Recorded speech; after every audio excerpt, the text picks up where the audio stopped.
working? I hope. It is. Okay, excellent. We'll make sure that there is music and make sure everything else is working. I'm so prepared as usual.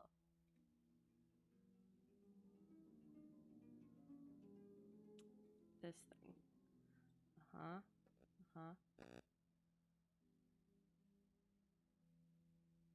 I think I hear the dum dum.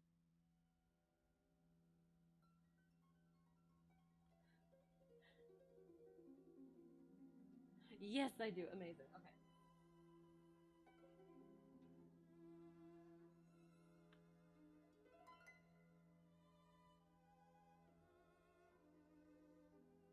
All right. Okay. Yes. Sorry, as always, I'm so prepared. But we're here, we're doing it. We have another mystery to solve. Oh, you're working on a story, or on the story. Yes, downloaded a Google Earth map of a certain conflict. Didn't realize it contained 3,200 locations. Absolutely lagged out your software. Nicely done. The things that we go to for the store, the things that we go through for the stories. Sorry, I'm great with words tonight as well. How's it going otherwise, I guess? Well, yes, it's been some days.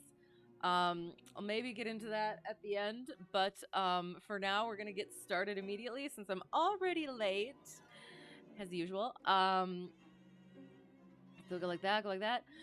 The sign of the four, and I completely messed up the title in my thing. Oops. I feel like I have to go fix that. I wonder if it'll work. We're, oops, not that one. This one. This one. This one. Dang it.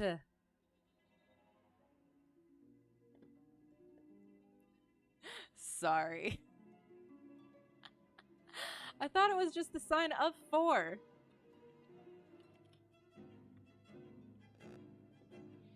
Oops. Oops. Oops. Oops.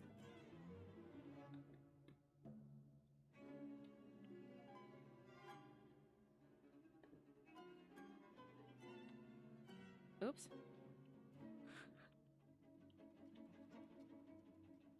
Perfect. Okay. Um we'll see what happens, I guess. It is fixed there. Oh, all right. Yay, excellent. Anyway, it is The Sign of the Four, apparently. Sherlock Holmes by Sir Arthur Conan Doyle. The usual warning. There are potentially descriptions, uses of terms, etc., all the things that were used at the time but are not acceptable today. Just keep in mind, it is a product of its time, and thus we shall proceed. You're trying to better plan out the sequence of events, right? So you're looking for a plausible real world location to place the story. That was uh do you enjoy doing that? Because that was always one of the things that I really didn't enjoy doing, but I feel like I'd be able to better appreciate it now than back then. It's just it gets so tedious to a point, but yeah, it's a lot of when you're doing the writing, you end up writing a whole bunch of things and then you really have to work on paring it down. And then by the time you pare it down, it's like, well, why did I do all that work? Well, you pared it down to where it actually needs to be. So, yeah, it's not bad, but you're realizing there's a lack of good resources that are readily available. Really? In why do you say that? I guess cuz there are so many resources, but what do you consider to be good that isn't there readily? Interesting. So yeah, so this is the sign of the four. There is no part one, part two. We're still going to split it because I'm not gonna do 5 hours. Tonight we will do like 2.5 ish. So we'll be splitting it. We'll see what happens at the end of this one or this one. So we might see what happens at the end of this one. 1, 2, 3, 4, 5, 6, 7. 1, 2, 3, 4, 5. So we might end after this chapter. We shall see. Because I think, like, page number wise, like, this and this is the same. But chapter wise, this and this is the same. So we'll see. We'll see where we're at by the time we get to here, to this chapter. And if we think it's a good place to stop, we'll stop. If not, we'll go one more, potentially. You need historical maps and aerial photography, but you're struggling to find them. Interesting. Which is kind of fair, I guess. Is it like historical maps that you don't have to pay for, probably? I assume, which is usually where I end up running into a snag because I don't want to pay for things. But okay, interesting. Well, I am good at looking for things. If you would like to throw what you need my way, and I can try to find things. I assume you're good at finding the things as well, but just in case you want second set of eyes. Want to talk about paying for stuff? No, I don't want to talk about paying for stuff. That's the issue. You cannot find B-roll of the Taiwanese Air Force that's not behind a paywall. Is it worth it?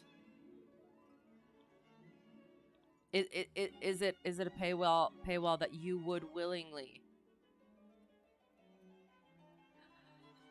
What word am I thinking of? You would willingly go through. That is the question. The answer is just usually no. But yes, well, I do. I hope you find stuff.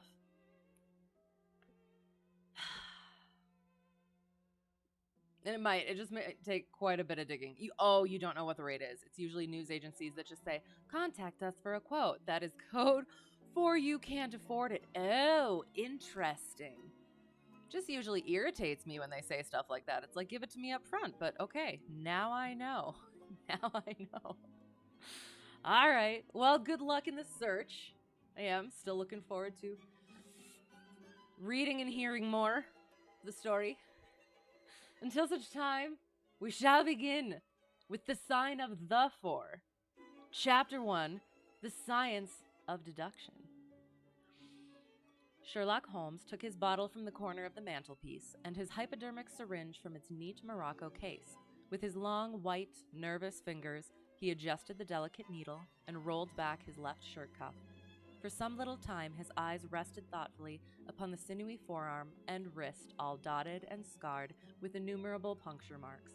Finally, he thrust the sharp point home, pressed down the tiny piston, and sank back into the velvet-lined armchair with a long sigh of satisfaction. Oh, we're getting right into it. 3 times a day for many months I had witnessed this performance, but custom had not reconciled my mind to it. On the contrary, from day to day, I had become more irritable at the sight, and my conscience swelled nightly within me at the thought that I had lacked the courage to protest. Again and again I had registered a vow that I should deliver my soul upon the subject, but there was that in the cool, nonchalant air of my companion which made him the last man with whom one would care to take anything approaching to a liberty.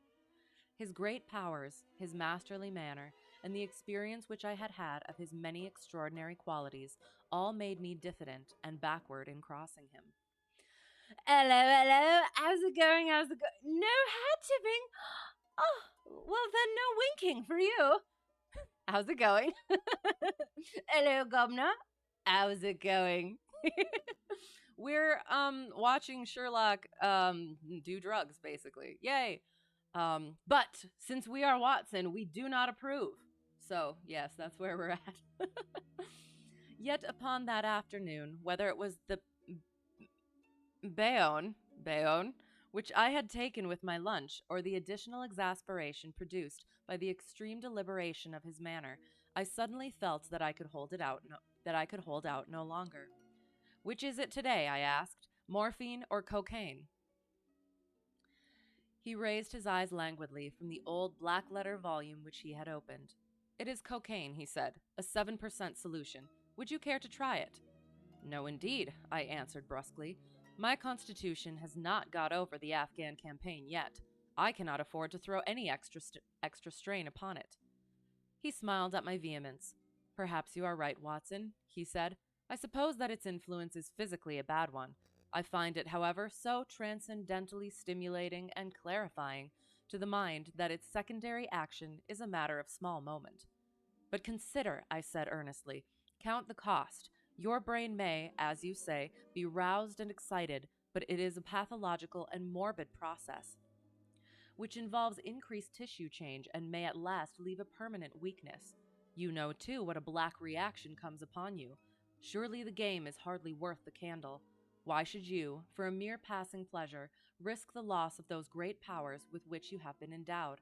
Remember that I speak not only as one comrade to another, but as a medical man to one for whose constitution he is to some extent answerable.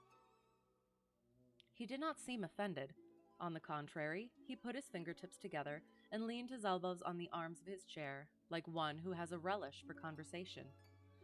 My mind, he said, rebels at stagnation. Give me problems, give me work, give me the most abstruse cryptogram or the most intricate analysis, and I am in my own proper atmosphere. I can dispense then with artificial stimulants. But I abhor the dull routine of existence. I crave for mental exaltation.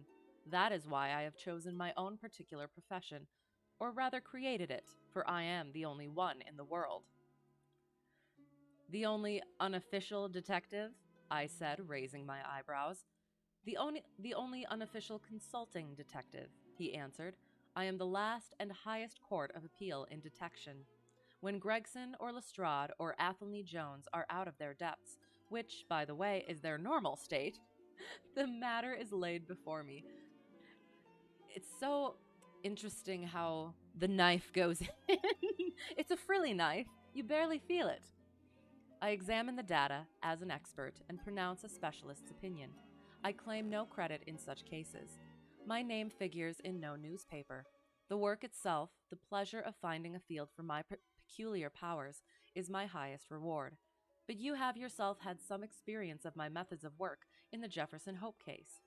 Yes, indeed, said I cordially. I was never so struck by anything in my life. I even embodied it in a small brochure with the somewhat fantastic title of A Study in Scarlet. He shook his head sadly. I glanced over it, said he. Honestly, I cannot congratulate you upon it.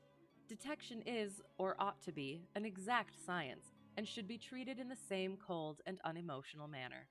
You have attempted to tinge it with romanticism, which produces much the same effect as if you worked a love story or an elopement into the fifth proposition of Euclid. But the romance was there, I remonstrated. I could not tamper with the facts. Some facts should be suppressed, or at least a just sense of proportion should be observed in treating them. The only point in the case which deserved mention was the curious analytical reasoning from effects to causes by which I succeeded in unraveling it. I was annoyed at this criticism of a work which had been especially designed to please him. I confess, too, that I was irritated by the egotism which seemed to demand that every line of my pamphlet should be devoted to his own special doings. More than once during the years that I had lived with him in Baker Street, I had observed that a small vanity underlay my companion's quiet and didactic manner. I made no remark, however, but sat nursing my wounded leg. I had a Giselle bullet through it some time before, and, though it did not prevent me from walking, it ached wearily at every change of the weather. My practice has extended recently to the continent, said Holmes, after a while, filling up his old briar root pipe. I was consulted last week by Francois Louviard, who, as you probably know, has come rather to the front lately in the French detective service. He has all the Celtic power of quick intuition, but he is deficient in the wide range of exact knowledge, which is essential to the higher developments of his art. The case was concerned with a will and possessed some features of interest. I was able to refer him to two parallel cases, the one at Riga in 1857 and the other at St. Louis in 1871, which have suggested to him the true solution. Here is the letter which I had this morning, acknowledging my assistance. He tossed over, as he spoke, a crumpled sheet of foreign notepaper. I glanced my eyes down it, catching a profusion of notes of admiration, with stray magnifique, coup de maître, and tour de force. I'm sorry, I never mastered the French accent. The French accent. Sorry. All testifying to the ardent admiration of the Frenchman. He speaks as a pupil to his master, said I. Bless me, thank you. And hello, how's it going? How's it going? Yes, I have just been sneezing in French, apparently. Oh, God. Oh, he rates my assistance too highly, said Sherlock Holmes lightly. He has considerable gifts himself. He possesses 2 out of the 3 qualities necessary for the ideal detective. He has the power of observation and that of deduction. He is only wanting in knowledge, and that may come in time. He is now translating my small works into French. Good, excellent. I am quite well as well, thank you. We are reading not Shakespeare, Sherlock. It's it's still a sound. So yes, it is quite good. But yes, I'm having the French is atrocious. I'm sorry. Good evening. I hope I had enough ease in there. How's it going? I'm hoping there's not as much French as there just was, but we shall see. And this is why I don't read Count of Monte Cristo yet, because there's a lot of French in there. He's now translating my small works into French. Your works? Oh, didn't you know? He cried, laughing. Yes, I have been guilty of several monographs. They are all upon technical subjects. Here, for example, is one upon the distinction between the ashes of various tobaccos. In it, I enumerate 140 forms of cigar, cigarette, and pipe tobacco, with colored plates illustrating the difference in the ash. It is a point which is continually turning up in criminal trials and which is sometimes of supreme importance as a clue. If you can say definitely, for example, that some murder has been done by a man who is smoking an Indian lunka, it obviously narrows your field of search. To the trained eye, there is as much difference between the black ash of a trichinopoly and the white fluff of bird's eye as there is between a cabbage and a potato. Shakespeare, the world-renowned detective. Yes, of course. I'm sorry. It is. It's one of those things where it's like, okay, literature starts with a S and an H, and there's a K in there somewhere. So Shakespeare. No, Sherlock. This is only the third thing, and the last time we read, we were doing Shakespeare except for the Christmas stuff. So, yeah. I have an excuse. I have my good excuses. I'm sorry. You have an extraordinary genius for minutiae, I remarked. I appreciate their importance. Here is my monograph upon the tracing of footsteps, with some remarks upon the uses of plaster of Paris as a preserver of impresses. Here, too, is a curious little work upon the influence of a trade upon the form of the hand, with lithotypes of the hands of slaters, sailors, cork cutters, compositors, weavers, and diamond polishers. That is a matter of great practical interest to the scientific detective, especially in cases of unclaimed bodies, or in discovering the antecedents of criminals. But I weary you with my hobby. GoldenEye just re-released today. Excited to play it again. What is it on again? Excellent. Yay. Have you gotten to yet? Or do you have to get it yet? That's exciting. William Conan Doyle. Didn't he write about dead kings that solved murders? Oh, okay. I understand. I was like, wait, I'm so confused. And then I got it. That was a good one. That was good. Dead kings. That's. I think you're onto something there. Xbox and Switch. Nice. Excellent. So, since it's on Xbox, can you get it on PC?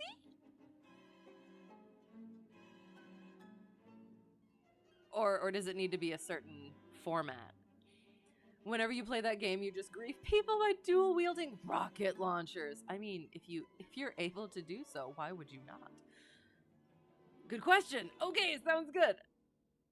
I hope to hear the answer at some point. But yes, I am. I'm looking forward to hearing about it at least because I do. I remember you telling me about it and it sounded interesting. So very fun. Not at all. That's where we were. Not at all, I answered earnestly. It is of the greatest interest to me, especially since I have had the opportunity of observing your practical application of it. But you spoke just now of observation and deduction. Surely the one, to some extent, implies the other.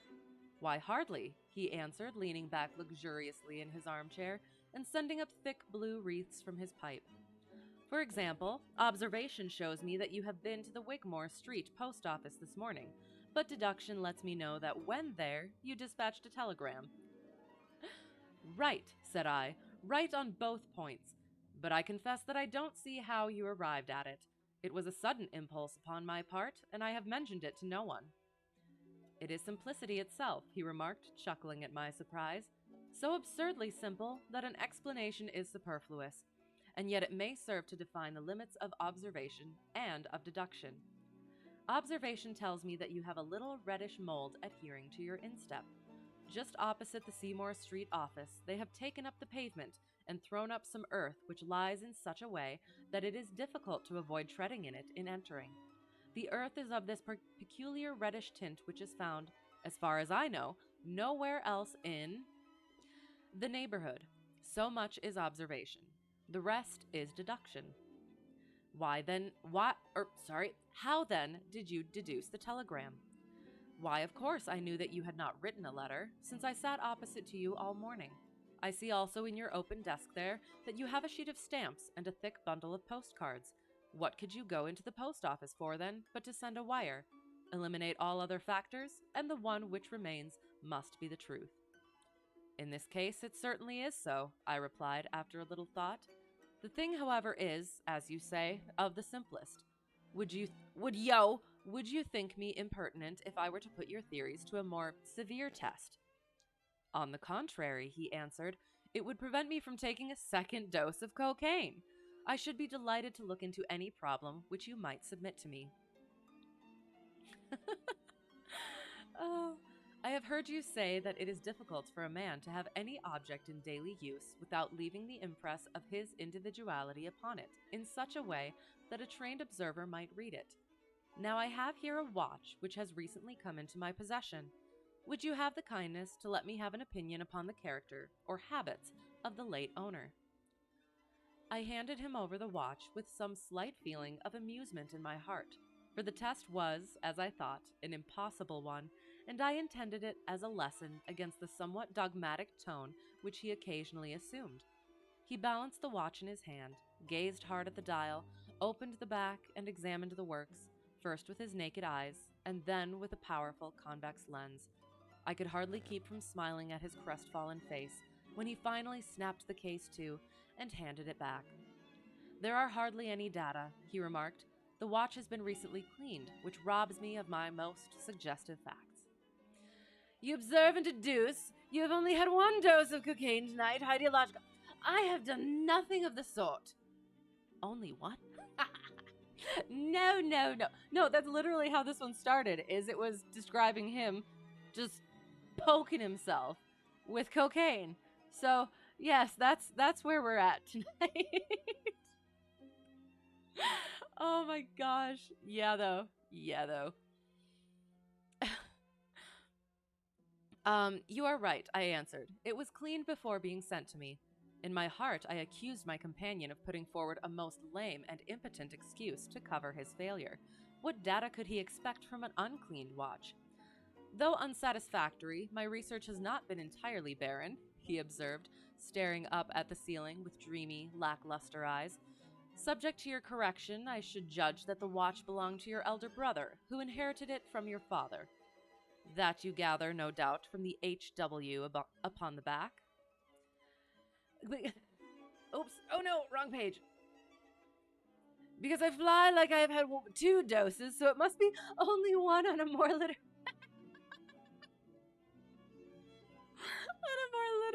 night. That would be a most excellent deduction. Because you're not wrong. Oh no. Well, we'll see. We'll see once we get further in. Maybe it'll start riling up a little bit.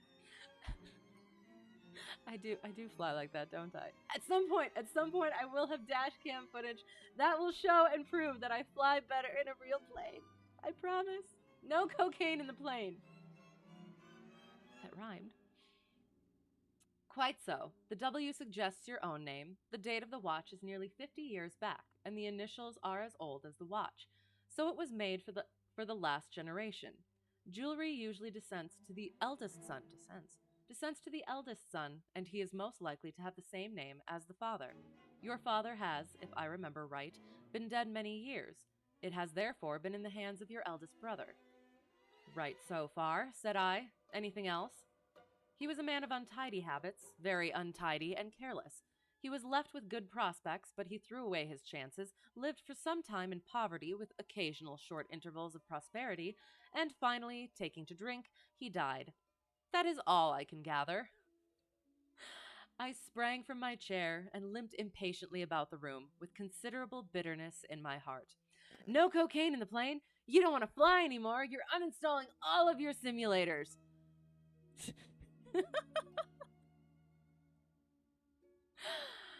Well, if that's what it takes, we'll get you off of the habit. Although, simulator is very close to stimulator. And that could be taken incorrectly. So I am going to move on from that comment. No, keep the simulators. Just drop the cocaine. From the plane. Never mind. This is unworthy of you, Holmes, I said. I could not have believed that you would have descended to this. You have made inquiries into the history of my unhappy brother, and you now pretend to deduce this knowledge in some fanciful way. You cannot expect me to believe that you have read all this from his old watch. It is unkind and, to speak plainly, has a touch of charlatanism in it. My dear doctor, said he kindly, pray accept my apologies. Viewing the matter as an abstract problem, I had forgotten how personal and painful a thing it might be to you. I assure you, however, that I never even knew that you had a brother until you handed me the watch. Then how in the name of all that is wonderful did you get these facts? They are absolutely correct in every particular. Cocaine simulators, you don't know. Simulated cocaine. The best of both worlds.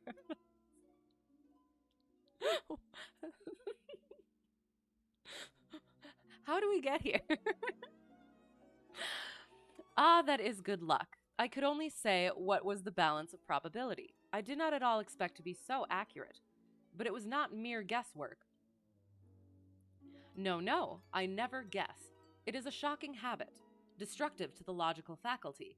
What seems strange to you is only so because you do not follow my train of thought, or observe the small facts upon which large inferences may depend. For example, I began by stating that your brother was careless. When you observe the lower part of that watch case, you notice that it is not only dinted in 2 places, but it is cut and marked all over, from the habit of keeping other hard objects, such as coins or keys, in the same pocket. Surely it is no great feat to assume that a man who treats a 50-guinea watch so cavalierly must be a careless man. Neither is it a very far-fetched inference that a man who inherits one article of such value is pretty well provided for in other respects. I nodded to show that I followed his reasoning. It is very customary for pawnbrokers in England, when they take a watch, to scratch the number of the ticket with a pinpoint upon the inside of the case. It is more handy than a label, as there is no risk of the number being lost or transposed. There are no less than 4 such numbers visible to my lens on the inside of this case. Inference, that your brother was often at low water.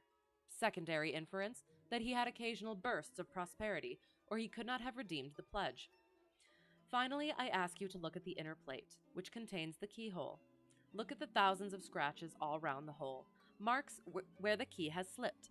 What sober man's key could have scored those grooves? But you will never see a drunkard's watch without them. He winds it at night, and he leaves these traces of his unsteady hand. Where is the mystery in all this? At the very least, you must follow the safety rules. No smoking within 8 hours of flying, and no drinking within 50 feet of the aircraft. One bottle per throttle. We all know the rule. That was amazing.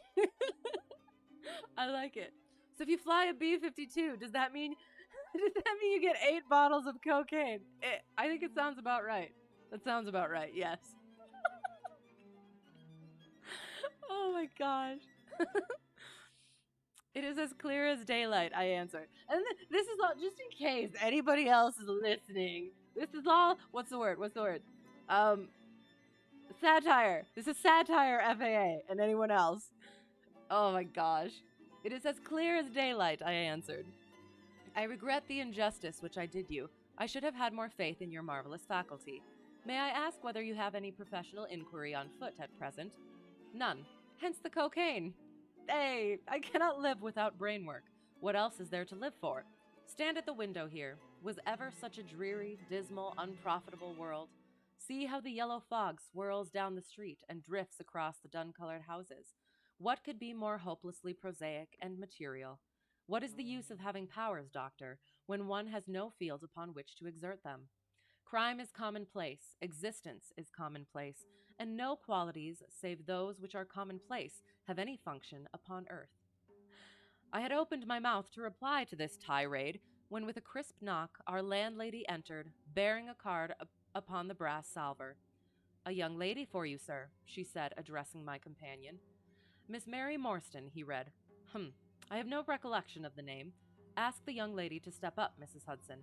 Don't go, doctor. I should prefer that you remain. And there was a thing. Oh, God. Unless you lose an engine in flight. Ah, the dreaded 7-bottle approach. I love that joke.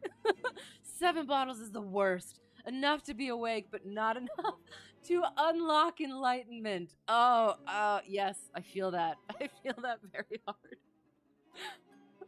End of chapter 1. Oh my god. And hopefully the end of cocaine. Probably not, though. I watched the Sherlock series on the BBC. And there was what they did with this part with the drunk man and the keyhole or whatever. I believe it was plugging in a charge cord to a phone, modernize it. And then it's like, yeah, but how many times do you just get it? You put it in the wrong way. Don't take that out of context. And you don't have to be drunk to, like, not get it in the right way. You know where I'm going with this. Never mind. Anyway, chapter 2, the statement of the case. Wow, this is off to a great start.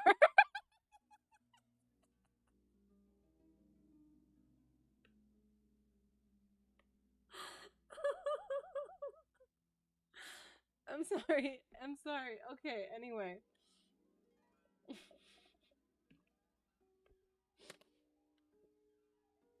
That was definitely not a proud moment.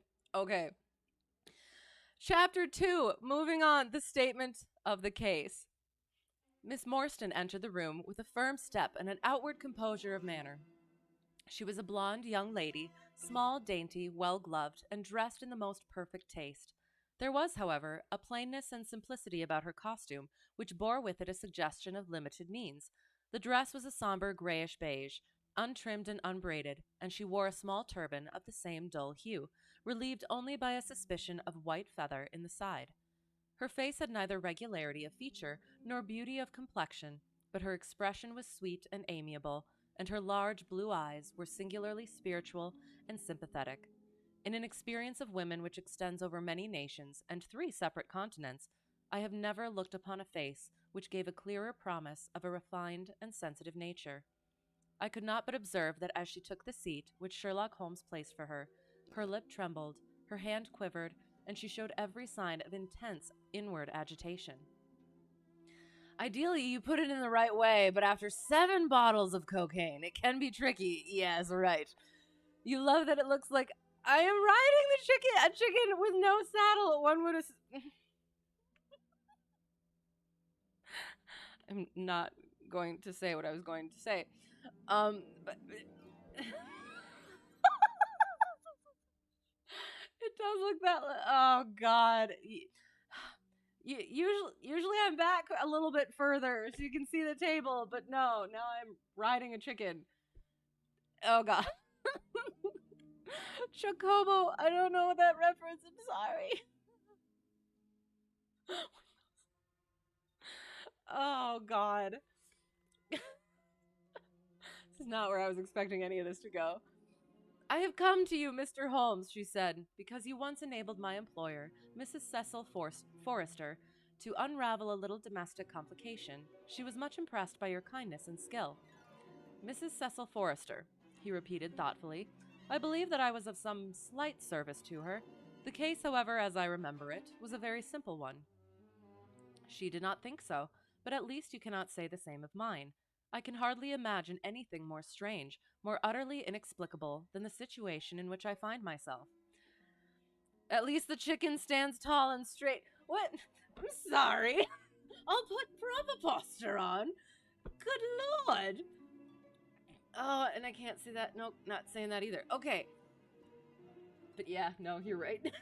I'm slouching. Stands tall and straight. Tall and straight. He is short and squat and fat in a good way. I'm not throwing you under the bus, chicken. Holmes rubbed his hands, and his eyes glistened. He leaned forward in his chair with an expression of extraordinary concentration upon his clear-cut, hawk-like features.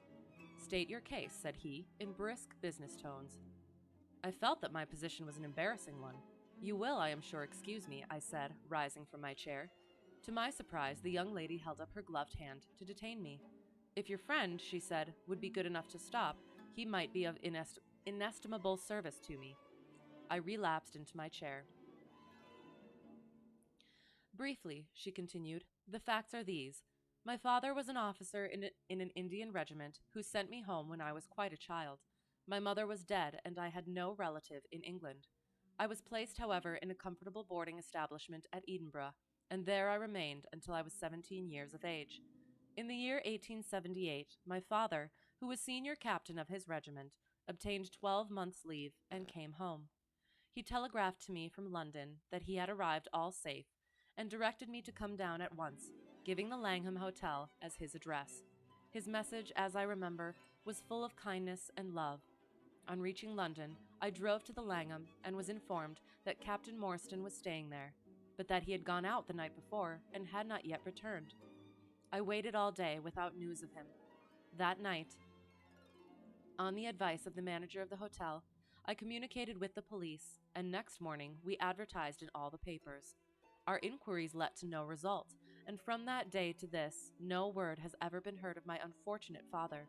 He came home with his heart full of hope, to find some peace, some comfort, and instead, she put her hand to her throat, and a choking sob cut short the sentence. Poor chicken just gets casually roasted. Hey, that's what he's here for. Yeah, let's him be the target instead of moi. But no, he probably doesn't deserve it. He's so cute. I actually did forget to do a thing. Hang on.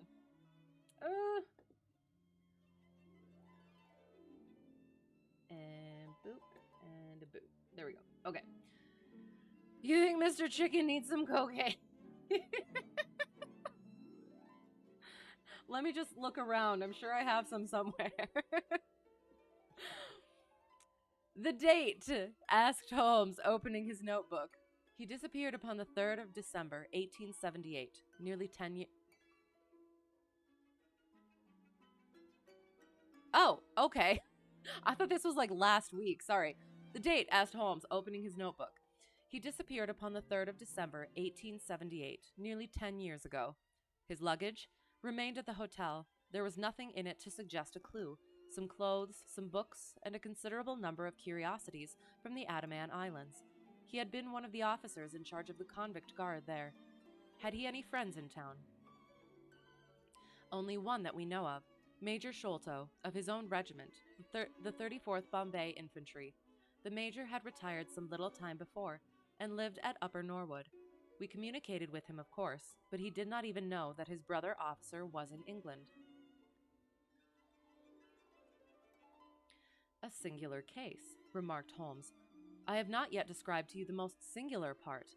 About 6 years ago, to be exact, upon the 4th of May, 1882, an advertisement appeared in the Times asking for the address of Miss Mary Morstan, and stating that it would be to her advantage to come forward. There was no name or address appended. I had at that time just entered the family of Mrs. Cecil Forrester in the capacity of governess. By her advice, I published my address in the advertisement column.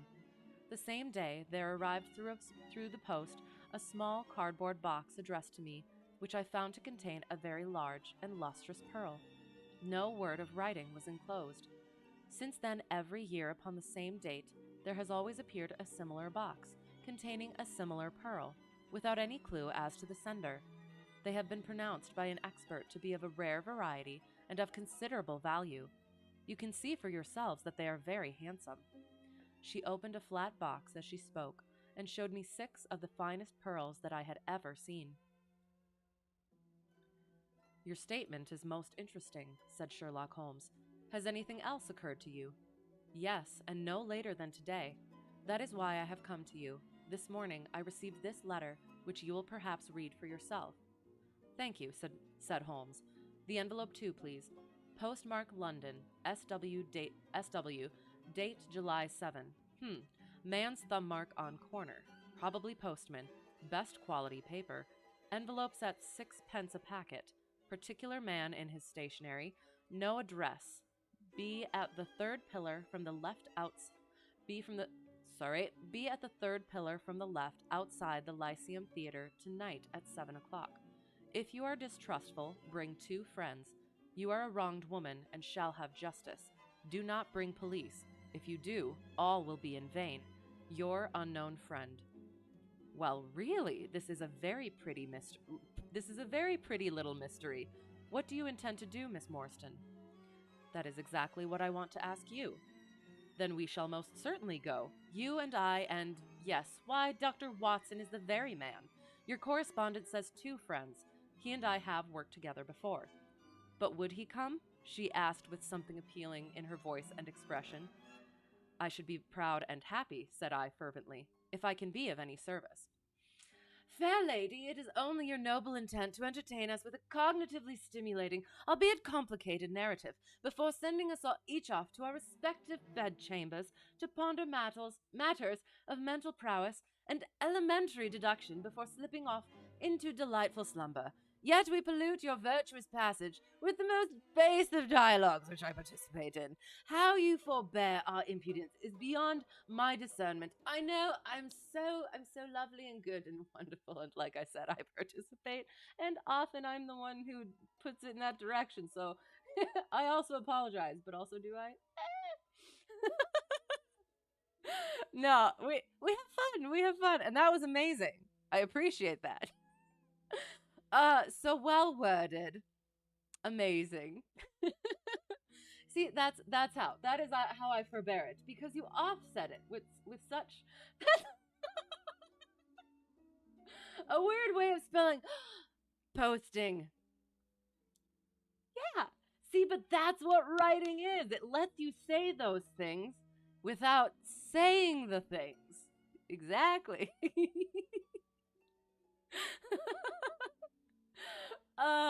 Yes.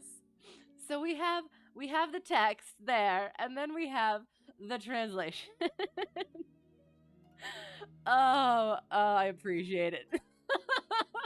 Oh, you're bad.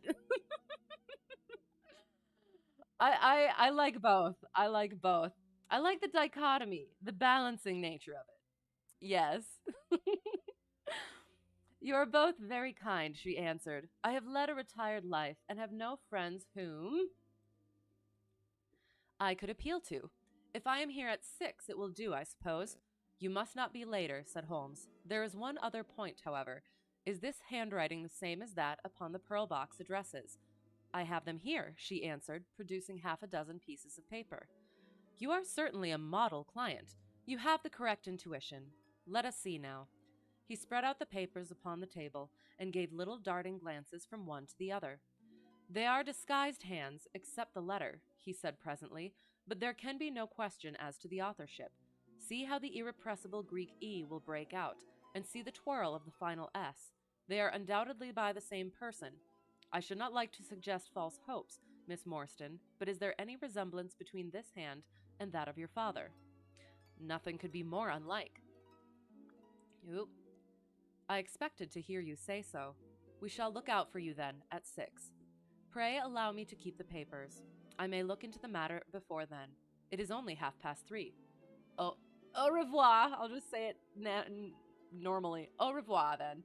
Au revoir, said our visitor, and with a bright, kindly glance from one to the other of us, she replaced her pearl box in her bosom and hurried away. Standing at the window, I watched her walking briskly down the street until the gray turban and white feather were but a speck in the somber crowd. What a very attractive woman, I exclaimed, turning to my companion. He had lit his pipe again and was leaning back with drooping eyelids. Is she? He said languidly. I did not observe. You really are an automaton, a calculating machine, I cried. There's something positively inhuman in you at times. He smiled gently. It is of the first importance, he said, not to allow your judgment to be biased by personal qualities. A client is to me a mere unit, a factor in a problem. The emotional qualities are antagonistic to clear reasoning. I assure you that the most winning woman I ever knew was hanged for poisoning 3 little children for their insurance money, and the most repellent man of my acquaintance is a philanthropist who has spent nearly $250,000 upon the London poor. In this case, however, I never make exceptions. An exception disproves the rule. Have you ever had occasion to study character in handwriting? What do you make of this fellow's scribble? I wonder when the exception that proves the rule came to be. Is this like supposed to be an answer to that, sort of? Or a contrary point to it? An exception disproves the rule? Have you ever had occasion to study character in handwriting? What do you make of this fellow's scribble? It is legible and regular, I answered, a man of business habits and some force of character. Holmes shook his head. Look at his long letters, he said. They hardly rise above the common herd. That D might be an A, and that L an E. Men of character always differentiate their long letters, however illegibly they may write. There is vacillation in his K's and self-esteem in his capitals. I am going out now. I have some few references to make. Let me recommend this book, one of the most remarkable ever penned. It is Winwood Reade's Martyrdom of Man. I shall be back in an hour. Here's your homework, Watson.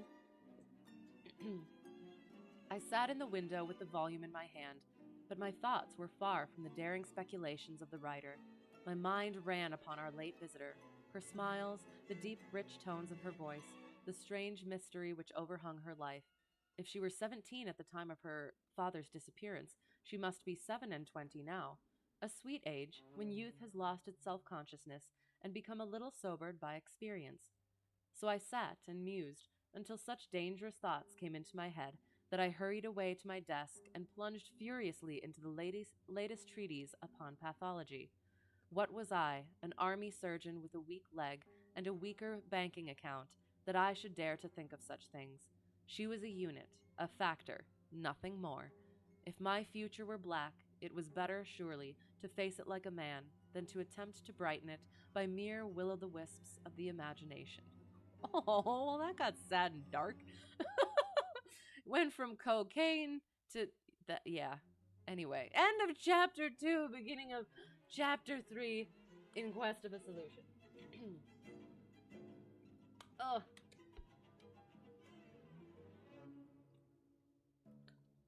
I was gonna write that book down though too. Oops.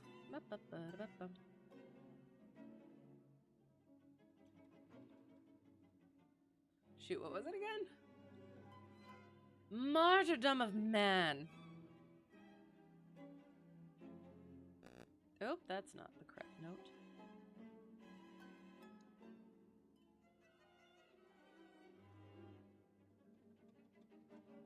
By Winwood Reads.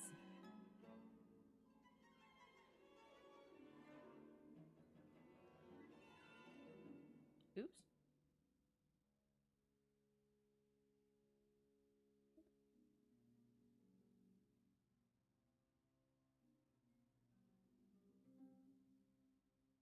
Okay. Yeah, chicken, giddy up, on to the next chapter.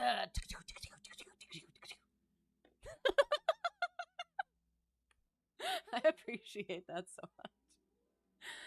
Oh, goodness. Yes, onward, noble steed. Ta-da!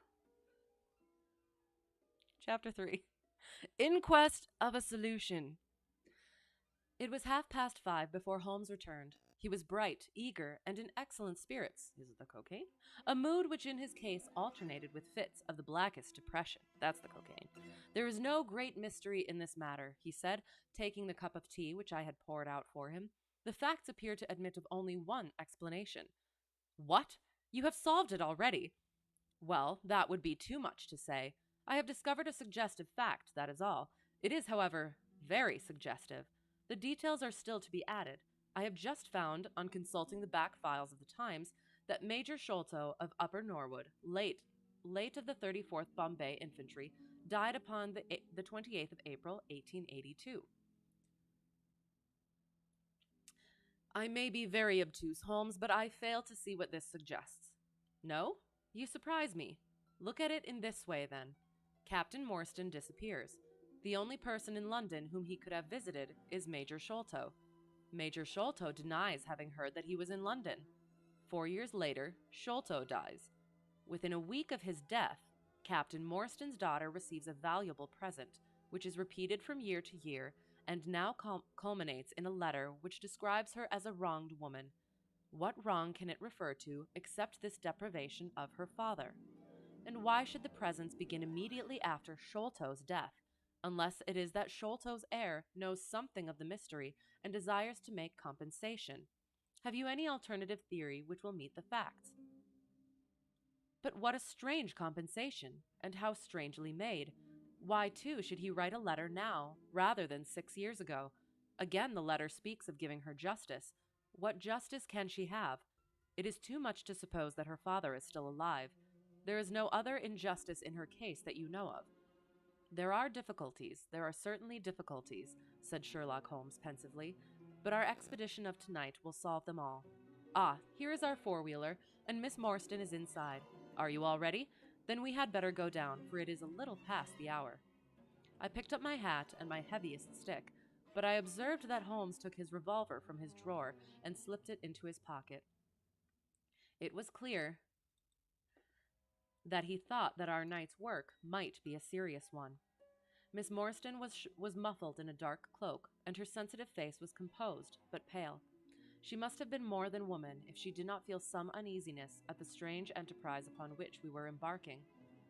Yet her self-control was perfect, and she readily answered the few additional questions which Sherlock Holmes put to her. Major Sholto was a very particular friend of Papa's, she said. His letters were full of allusions to the Major. He and Papa were in command of the troops at the Andaman Islands, so they were thrown a great deal together. By the way, a curious paper was found in Papa's desk which no one could understand. I don't suppose that it is of the slightest importance, but I thought you might care to see it, so I brought it with me. It is here. Holmes unfolded the paper carefully and smoothed it out upon his knee. He then very methodically examined it all over with his double lens.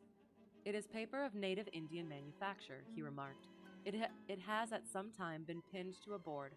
The diagram upon it appears to be a plan of part of a large building with numerous halls, corridors, and passages. At one point is a small cross done in red ink, and above it is 3.37 from left, in faded pencil writing. In the left-hand corner is a curious hieroglyphic, like four crosses in a line with their arms touching. Beside it is written, in very rough and coarse characters, the sign of the four. Roll credits. Can you say that with a book? Jonathan Small, Muhammad Singh, Abdullah Khan, Dost Akbar. No, I confess that I do not see how this bears upon the matter, yet it is evidently a document of importance. It has been kept carefully in a pocketbook, for the one side is as clean as the other. It was in his pocketbook that we found it. Preserve it carefully then, Miss Morstan, for it may prove to be of use to us. I begin to suspect that this matter may turn out to be much deeper and more subtle than I at first supposed. I must reconsider my ideas. He leaned back in the cab, and I could see by his drawn brow and his vacant eye that he was thinking intently. Miss Morstan and I chatted in an undertone about our present expedition and its possible outcome, but our companion maintained his impenetrable reserve until the end of our journey. It was a September evening, and not yet 7 o'clock, but the day had been a dreary one, and a dense, drizzly fog lay low upon the great city. Mud-colored clouds drooped sadly over the muddy streets. Down the Strand the lamps were but misty splotches of diffused light, which threw a feeble circular glimmer upon the slimy pavement. The yellow glare from the shop windows streamed out into the steamy, vaporous air, and threw a murky, shifting radiance across the crowded thoroughfare. There was, to my mind, something eerie and ghost-like in the endless procession of faces which flitted across these narrow bars of light. Sad faces and glad, haggard and merry. Like all humankind, they flitted from the gloom into the light, and so back into the gloom once more. I am not subject to impressions, but the dull, heavy evening, with the strange business upon which we were engaged, combined to make me nervous and depressed. I could see from Miss Morstan's manner that she was suffering from the same feeling. Holmes alone could rise superior to petty influences. He held his open notebook upon his knee, and from time to time he jotted down figures and memoranda in the light of his pocket lantern. At the Lyceum Theater, the crowds were already thick at the side entrances. In front, a continuous stream of hansoms and four-wheelers were rattling up, discharging their cargoes of shirt-fronted men and beshawled, bediamonded women. We had hardly reached the third pillar, which was our rendezvous, before a small, dark, brisk man in the dress of a coachman accosted us. "Are you the parties who come with Miss Morstan?" he asked. "I am Miss Morstan, and these two gentlemen are my friends," said she. He bent a pair of wonderfully penetrating and questioning eyes upon us. "You will excuse me, miss," he said with a certain dogged manner, "but I was to ask you to give me your word that neither of your companions is a police officer." "I give you my word on that," she answered. He gave a shrill whistle, on which a street Arab led across a four-wheeler and opened the door. The man who had addressed us mounted to the box while we took our places inside. We had hardly done so before the driver whipped up his horse, and we plunged away at a furious pace through the foggy streets. It's bothering me that there's a line underneath the line. It happens. The situation was a curious one. We were driving to an unknown place, on an unknown errand, yet our invitation was either a complete hoax, which was an inconceivable hypothesis, or else we had good reason to think that important issues might hang upon our journey. Miss Morstan's demeanor was as resolute and collected as ever. I endeavored to cheer and amuse her by my reminiscences of my adventures in Afghanistan. But to tell the truth, I was myself so excited at our situation and so curious as to our destination that my stories were slightly involved. To this day, she declares that I told her one moving anecdote as to how a musket looked into my tent at the dead of night and how I fired a double-barreled tiger cub at it. Oops. At first, I had some idea as to the direction in which we were driving. But soon, what with our pace, the fog, and my own limited knowledge of London, I lost my bearings and knew nothing, save that we seemed to be going a very long way. Sherlock Holmes was never at fault, however, and he muttered the names as the cab rattled through the squares and in and out by tortuous by-streets. And there was a little bit of, foreshadowing up in here. Just saying. "Rochester Row," said he, "now Vincent Square. Now we come out on the Vauxhall Bridge Road. We are making for the Surrey side, apparently. Yes, I thought so. Now we are on the bridge. You can catch glimpses of the river." We did indeed get a fleeting view of a stretch of the Thames, with the lamps shining upon the broad, silent water, but our cab dashed on, and was soon involved in a labyrinth of streets upon the other side. "Wordsworth Road," said my companion, "Priory Road, Larkhall Lane, Stockwell Place, Robert Street, Cold Harbor Lane. Our quest does not appear to take us to very fashionable regions." Uh-oh. We had indeed reached a questionable and forbidding neighborhood. Long lines of dull brick houses were only relieved by the coarse glare and tawdry brilliancy of public houses at the corner. Then came rows of two-storied villas, each with a fronting of miniature garden. And then again interminable lines of new, staring brick buildings, the monster tentacles which the giant city was throwing out into the country. At last the cab drew up at the third house in a new terrace. None of the other houses were inhabited, and that at which we stopped was as dark as its neighbors, save for a single glimmer in the kitchen window. On our knocking, however, the door was instantly thrown open by a Hindu servant clad in a yellow turban, white, loose-fitting clothes, and a yellow sash. There was something strangely incongruous in this oriental figure framed in the commonplace doorway of a third-rate suburban dwelling-house. "The Sahib awaits you," said he, and even as he spoke, there came a high, piping voice from some inner room. "Show them in to me, Kitmutgar," it cried. "Show them straight into me." Dun, dun, dun! End of chapter 3, beginning of chapter 4. The story of the bald-headed man. That is how I would like to be known as a character. The bald-headed man.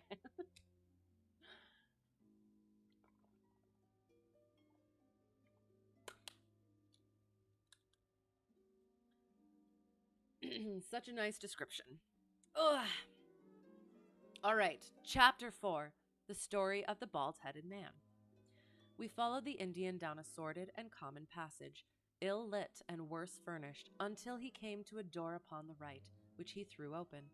A blaze of yellow light streamed out upon us, and in the center of the glare there stood a small man with a very high head, a bristle of red hair all round the fringe of it, and a bald, shining scalp which shot out from among it like a mountain peak from fir trees.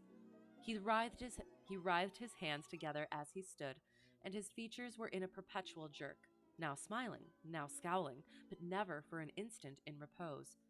Nature had given him a pendulous lip, and a too visible line of yellow and irregular teeth, which he strove feebly to conceal by constantly passing his hand over the lower part of his face. In spite of his obtrusive baldness, he gave the impression of youth. In point of fact, he had just turned his 30th year. Hello! Just coming out of the blue.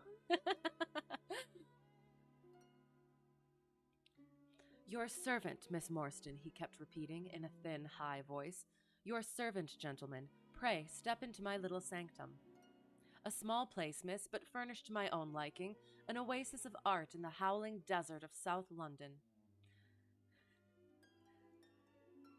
He's only going up if he can have some cocaine, right?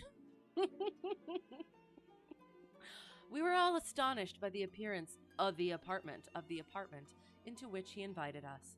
In that sorry house it looked as out of place as a diamond of the first water in a setting of brass. The richest and glossiest of curtains and tapestries draped the walls, looped back here and there to expose some richly mounted painting or oriental vase. The carpet was of amber and black, so soft and so thick that the foot sank pleasantly into it, as into a bed of moss. Two great tiger skins thrown athwart it increased the suggestion of Eastern luxury, as did a huge hookah which stood upon a mat in the corner. A lamp in the fashion of a silver dove was hung from an almost invisible golden wire in the center of the room. As it burned, it filled the air with a subtle and aromatic odor. Seems very much like it is going into a sort of Count of Monte Cristo thing. I'm trying to think. I'm pretty sure Count of Monte Cristo was written first. I could be totally wrong. "Mr. Thaddeus Sholto," said the little man, still jerking and smiling. "That is my name. You are Miss Morstan, of course. And these gentlemen?" "This is Mr. Sherlock Holmes, and this is Dr. Watson." "On FSW. Yeah, did that went well? Yes? Yeah, probably. You went for another flight, and after landing, crashed into an invisible building." You gotta watch out for those invisible buildings. If you can. You can't, but you must try while trying to park. Oh, God. Oops.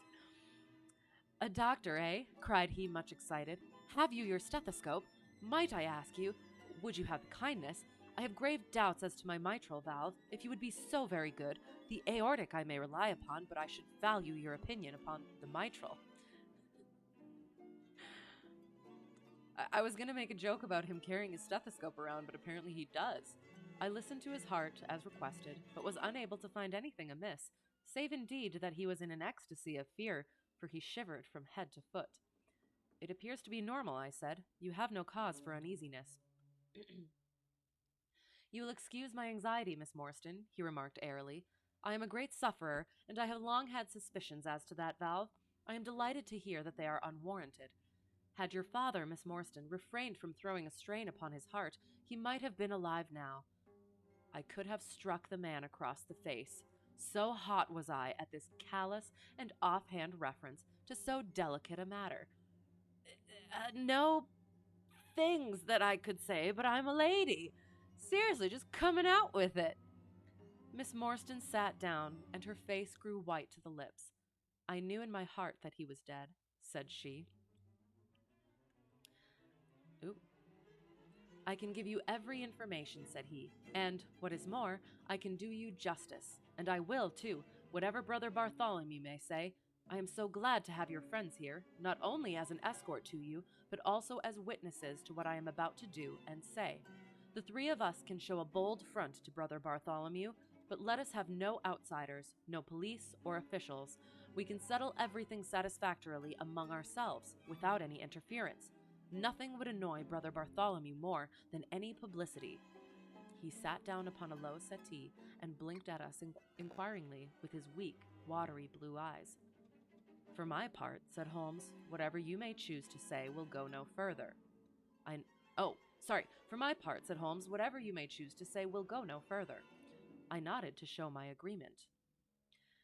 That is well, said he. May I offer you a glass of it's shanty? Shanty. Miss Morstan? Or of Tokay? I keep no other wines. Shall I open a flask? No? Well, then, I trust that you have no objection to tobacco smoke, to the mild, balsamic odor of the Eastern tobacco.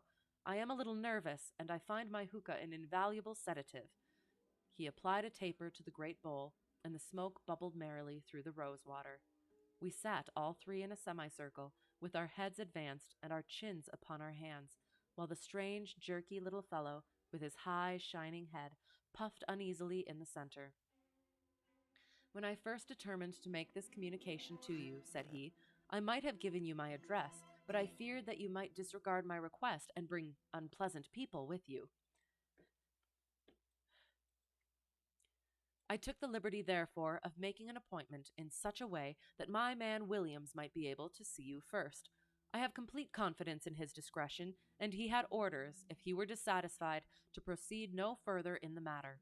You will excuse these precautions, but I am a man of somewhat retiring, and I might even say refined tastes, and there is nothing more unaesthetic than a policeman. I have a natural shrinking from all forms of rough materialism.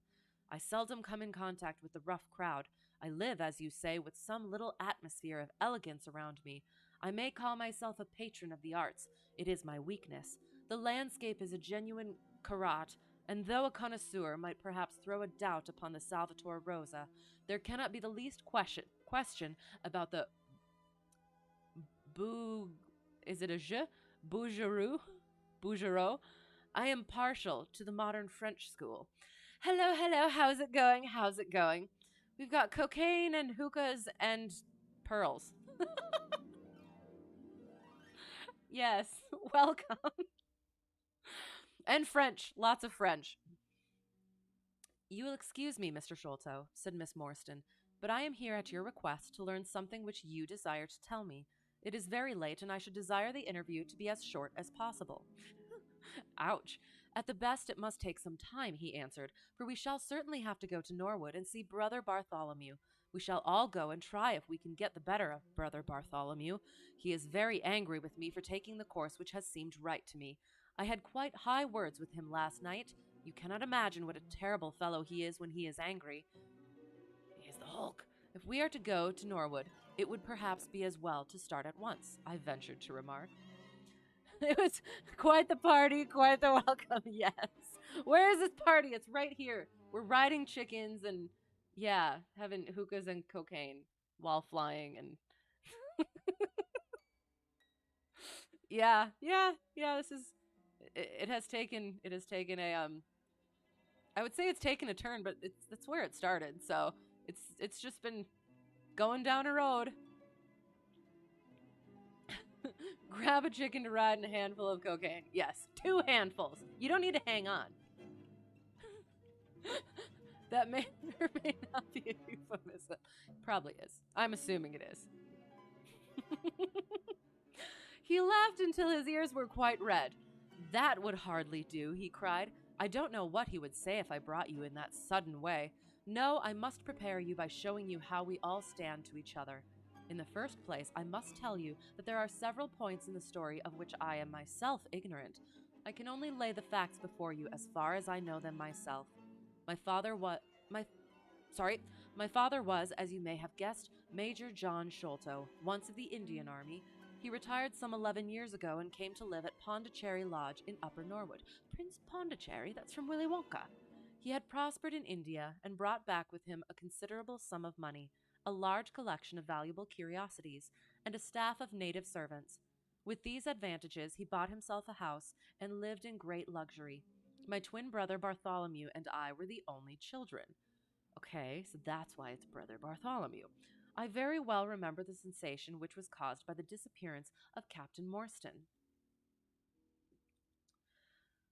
We read the details in the papers, and knowing that he had been a friend of our father's, we discussed the case freely in his presence. He used to join in our speculations as to what could have happened. Never for an instant did we suspect that he had the whole secret hidden in his own breast, that of all men he alone knew the fate of Arthur Morstan. We did know, however, that some mystery, some positive danger, overhung our father. He was very fearful of going out alone, and he always employed 2 prize fighters to act as porters at Pondicherry Lodge. Williams, who drove you tonight, was one of them. He was once lightweight champion of England. Our father would never tell us what it was he feared, but he had a most marked aversion to men with wooden legs. On one occasion, he actually fired his revolver at a wooden-legged man who proved to be a harmless tradesman canvassing for orders. We had to pay a large sum to hush the matter up. My brother and I used to think this a mere whim of my father's, but events have since led us to change our opinion. So it begins, kind of.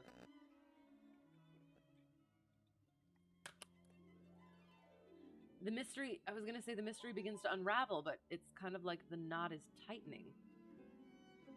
Because we unravel it later. Maybe. Early in 1882, my father received a letter from India which was a great shock to him. He nearly fainted at the breakfast table when he opened it, and from that day he sickened to his death. What was in the letter we could never discover, but I could see as he held it that it was short and written in a scrawling hand. He had suffered for years from an enlarged spleen, but he now became rapidly worse. And towards the end of April, we were informed that he was beyond all hope, and that he wished to make a last communication to us. When we entered his room, he was propped up with pillows and breathing heavily. He besought us to lock the door and to come upon either side of the bed. Then, grasping our hands, he made a remarkable statement to us, in a voice which was broken as much by emotion as by pain. I shall try and give it to you in his own very words. Ah, shoot! Oh, gosh darn it. I didn't mean to do that. Sorry. I have only one thing, he said, which weighs upon my mind at this supreme moment. It is my treatment of poor Morstan's orphan. The cursed greed which has been my besetting sin through life has withheld from her the treasure, half at least of which should have been hers, and yet I have made no use of it myself. So blind and foolish a thing is avarice. The mere feeling of possession has been so dear to me that I could not bear to share it with another. See that chaplet dipped with pearls beside the quinine bottle? Even that I could not bear to part with, although I had got it out with the design of sending it to her. You, my sons, will give her a fair share of the Agra treasure, but send her nothing, not even the chaplet, until I am gone. After all, men have been as bad as this, and have recovered. I will tell you how Morstan died, he continued. He had suffered for years from a weak heart, but he concealed it from everyone. I alone knew it.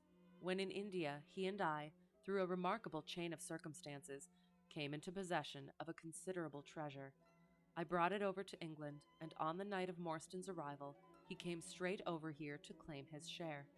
He walked over from the station and was admitted by my faithful Lal, Lal Chowdar, Lal Chowdar, who is now dead. Morstan and I had a difference of opinion as to the division of the treasure, and we came to heated words. Morstan had sprung out of his chair in a paroxysm of anger when he suddenly pressed his hand to his side. His face turned a dusky hue, and he fell backwards, cutting his head against the corner of the treasure chest. When I stooped over him, I found, to my horror, that he was dead. Damn! Sorry. For a long time, I sat, half distracted, wondering what I should do. My first impulse was, of course, to call for assistance, but I could not but recognize that there was every chance that I would be accused of his murder. His death at the moment of a quarrel, and the gash in his head, would be black against me. Again, an official inquiry could not be made without bringing out some facts about the treasure, which I was particularly anxious to keep secret. He had told me that no soul upon earth knew where he had gone. There seemed to be no necessity why any soul ever should know. I was still pondering over the matter when, looking up, I saw my servant Lal Chowdar in the doorway.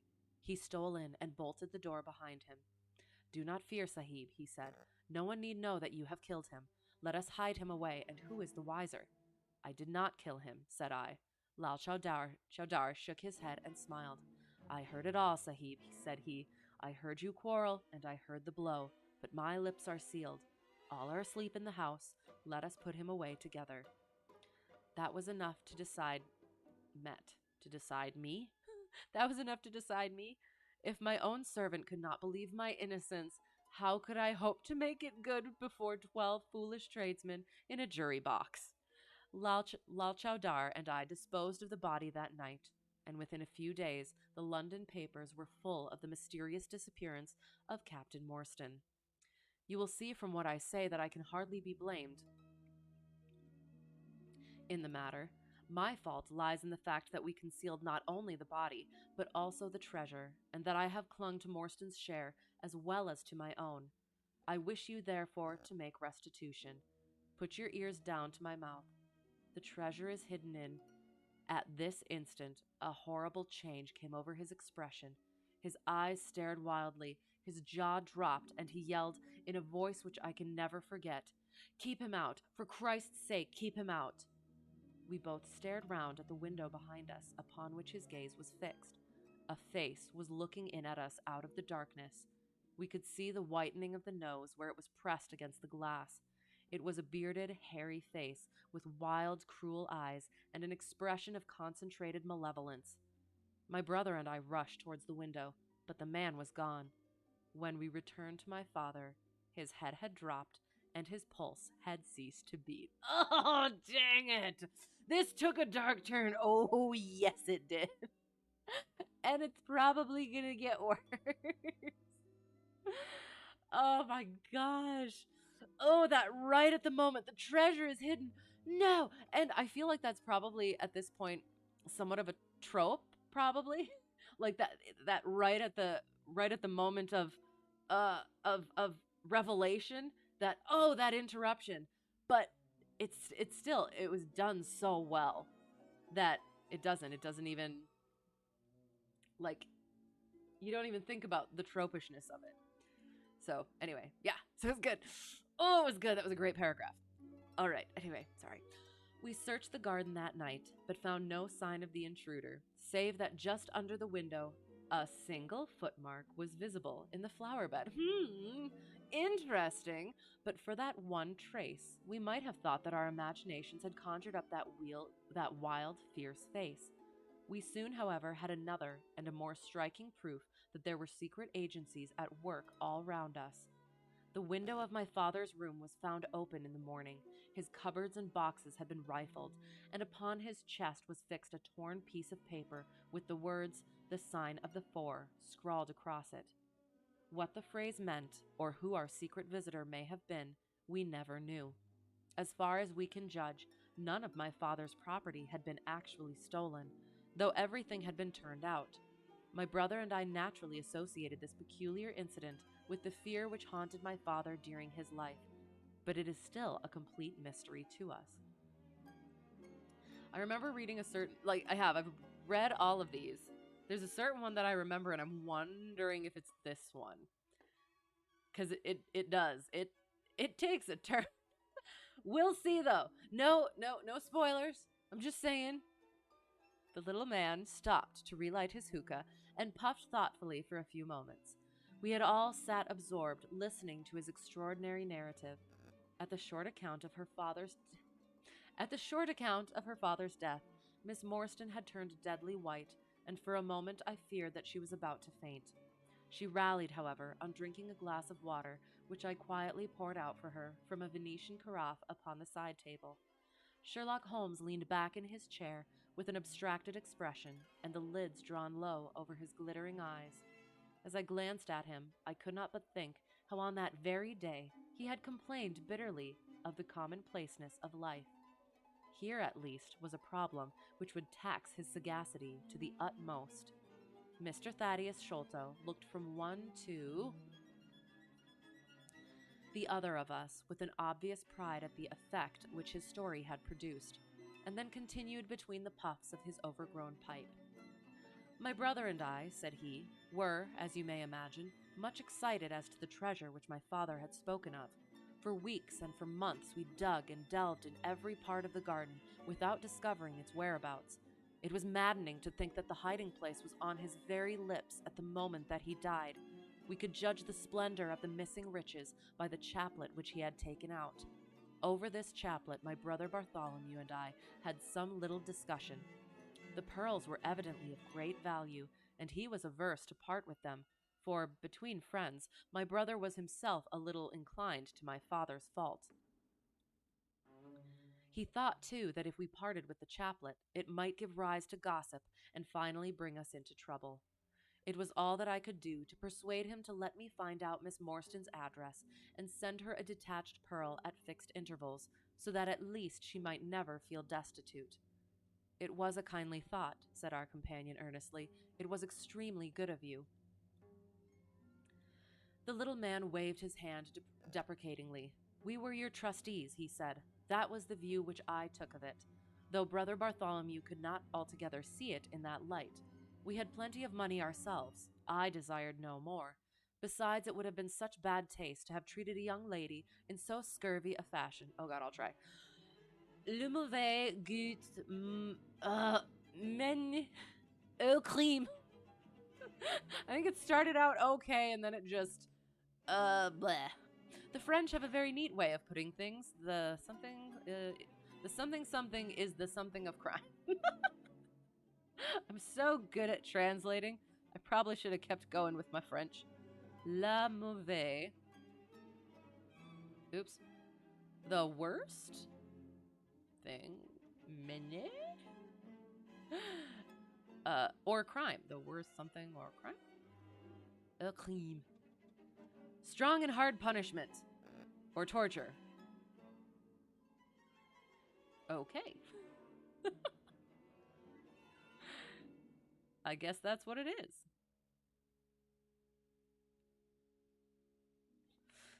Well, yeah, there's that then. The French have a very neat way of putting these things. Our difference of opinion on this subject went so far that I thought it best to set up rooms for myself. So I left Pondicherry Lodge, taking the old Khitmutgar and Williams with me.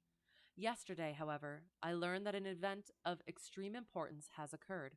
The treasure has been discovered. I instantly communicated with Miss Morstan, and it only remains for us to drive out to Norwood and demand our share. I explained my views last night to Brother Bartholomew, so we shall be expected, if not welcome, visitors. Mr. Thaddeus Sholto ceased and sat twitching on his luxurious settee. We all remained silent, with our thoughts upon the new development which the mysterious business had taken. Holmes was the first to spring to his feet. You have done well, sir, from first to last, said he. It is possible that we may be able to make you some small return by throwing some light upon that which is still dark to you. But as Miss Morstan remarked just now, It is late, and we had best put the matter through without delay. Our new acquaintance very deliberately coiled up the tube of his hookah and produced from behind a curtain a very long, befrogged topcoat with astrakhan collar and cuffs. This he buttoned tightly up, in spite of the extreme closeness of the night, and finished his attire by putting on a rabbit skin cap with hanging lappets, which covered the ears so that no part of him was visible, save his mobile and peaky face. My health is somewhat fragile, he remarked, as he led the way down the passage. I am compelled to be a valetudinarian. Our cab was awaiting us outside, and our program was evidently prearranged, for the driver started off at once at a rapid pace. Thaddeus Sholto talked incessantly, in a voice which rose high above the rattle of the wheels. Bartholomew is a clever fellow, said he. How do you think he found out where the treasure was? He had come to the conclusion that it was somewhere indoors, so he worked out all the cubic space of the house and made measurements everywhere, so that not 1 inch should be unaccounted for. Among other things, he found that the height of the building was 74 feet, but on adding together the heights of all the separate rooms and making every allowance for the space between, which he ascertained by borings, he could not bring the total to more than 70 feet. There were 4 feet unaccounted for. These could only be at the top of the building. He knocked a hole, therefore, in the lath and plaster ceiling of the highest room, and there, sure enough, he came upon another little garret above it, which had been sealed up and was known to no one. In the center stood the treasure chest, resting upon 2 rafters.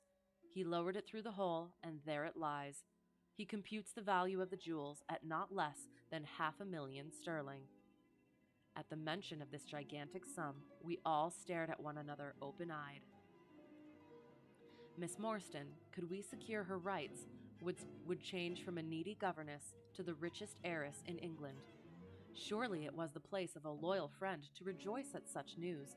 Yet I am ashamed to say that selfishness took me by the soul, and that my heart turned as heavy as lead within me. I stammered out some few halting words of congratulation, and then sat downcast, with my head drooped, deaf to the babble of our new acquaintance.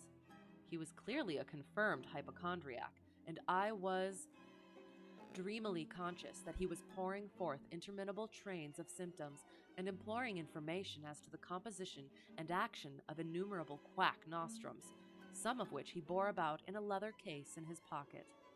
I trust that he may not remember any of the answers which I gave him that night. Holmes declares that he overheard me caution him against the great danger of taking more than 2 drops of castor oil, while I recommended strychnine in large doses as a sedative. However that may be, I was certainly relieved when our cab pulled up with a jerk, and the coachman sprang down to open the door. This, Miss Morstan, is Pondicherry Lodge, said Mr. Thaddeus Sholto, as he handed her out. End of chapter 4, treasure coming. Beginning of chapter 5. The tragedy. Oh no, I guess not. Chapter 5, the tragedy of Pondicherry Lodge. Oh no. Hello, how's it going?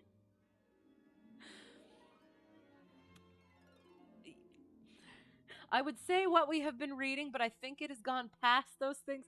Yes, welcome, grab a chicken and some cocaine. And of course, you must ride the chicken. Ride the chicken and do what you will with the cocaine. Share some with the chicken, why not? That's where we're at right now. we have found treasure, apart from all of that, apparently, or yes. Gather your befrogged topcoat. What does that mean? What does befrogged mean? I'm looking. I must know.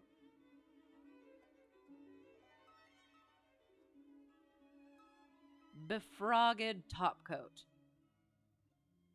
Adorned with ornamental braid fasteners. Is it befrogged or befrogged? Befrogged. I think it's just befrogged. Befrogged. But why? I just imagine a bunch of frogs hanging. Yeah, okay. It did. It started out, Holmes was shooting up, and it looks like I'm riding. Yeah, he was shooting up some cocaine, apparently. Now that I think about it. Okay, sure. It looks like I'm riding a chicken, and strange, the strange red-headed man, um, red/bald-headed man, um, put on a befrogged topcoat, and I thought it was a funny word. So yes, but treasure apparently abounds. So we're getting into that. So welcome, join the party. It was nearly 11 o'clock when we reached this final stage of our night's adventures. We had left the damp fog of the great city behind us, and the night was fairly fine. A warm wind blew from the westward, and heavy clouds moved slowly across the sky, with half a moon peeping occasionally through the rifts. It was clear enough to see for some distance, but Thaddeus Sholto took down one of the side lamps from the carriage to give us a better light upon our way. Pondicherry Lodge stood in its own grounds, and was girt round with a very high stone wall topped with broken glass. A single narrow iron-clamped door formed the only means of entrance. On this our guide knocked with a peculiar postman-like rat-tat. "Who is there?" cried a gruff voice from within. "It is I, McMurdo. You surely know my knock by this time." There was a grumbling sound and a clanking and jarring of keys. The door swung heavily back, and a short, deep-chested man stood in the opening with the yellow light of the lantern shining upon his protruded face and twinkling, distrustful eyes. "That you, Mr. Thaddeus? But who are the others? I had no orders about them from the master." "No, McMurdo? You surprise me. I told my brother last night that I should bring some friends." "He ain't been out of his room today, Mr. Thaddeus, and I have no orders. You know very well that I must stick to regulations. I can let you in, but your friends must just stop where they are." This was an unexpected obstacle. Thaddeus Sholto looked about him in a perplexed and helpless manner. "This is too bad of you, McMurdo," he said. If I guarantee them, that is enough for you. There's the young lady, too. She cannot wait on the public road at this hour." "Very sorry, Mr. Thaddeus," said the porter inexorably. "Folk may be friends of yours, and yet no friends of the master's. He pays me well to do my duty, and my duty I'll do.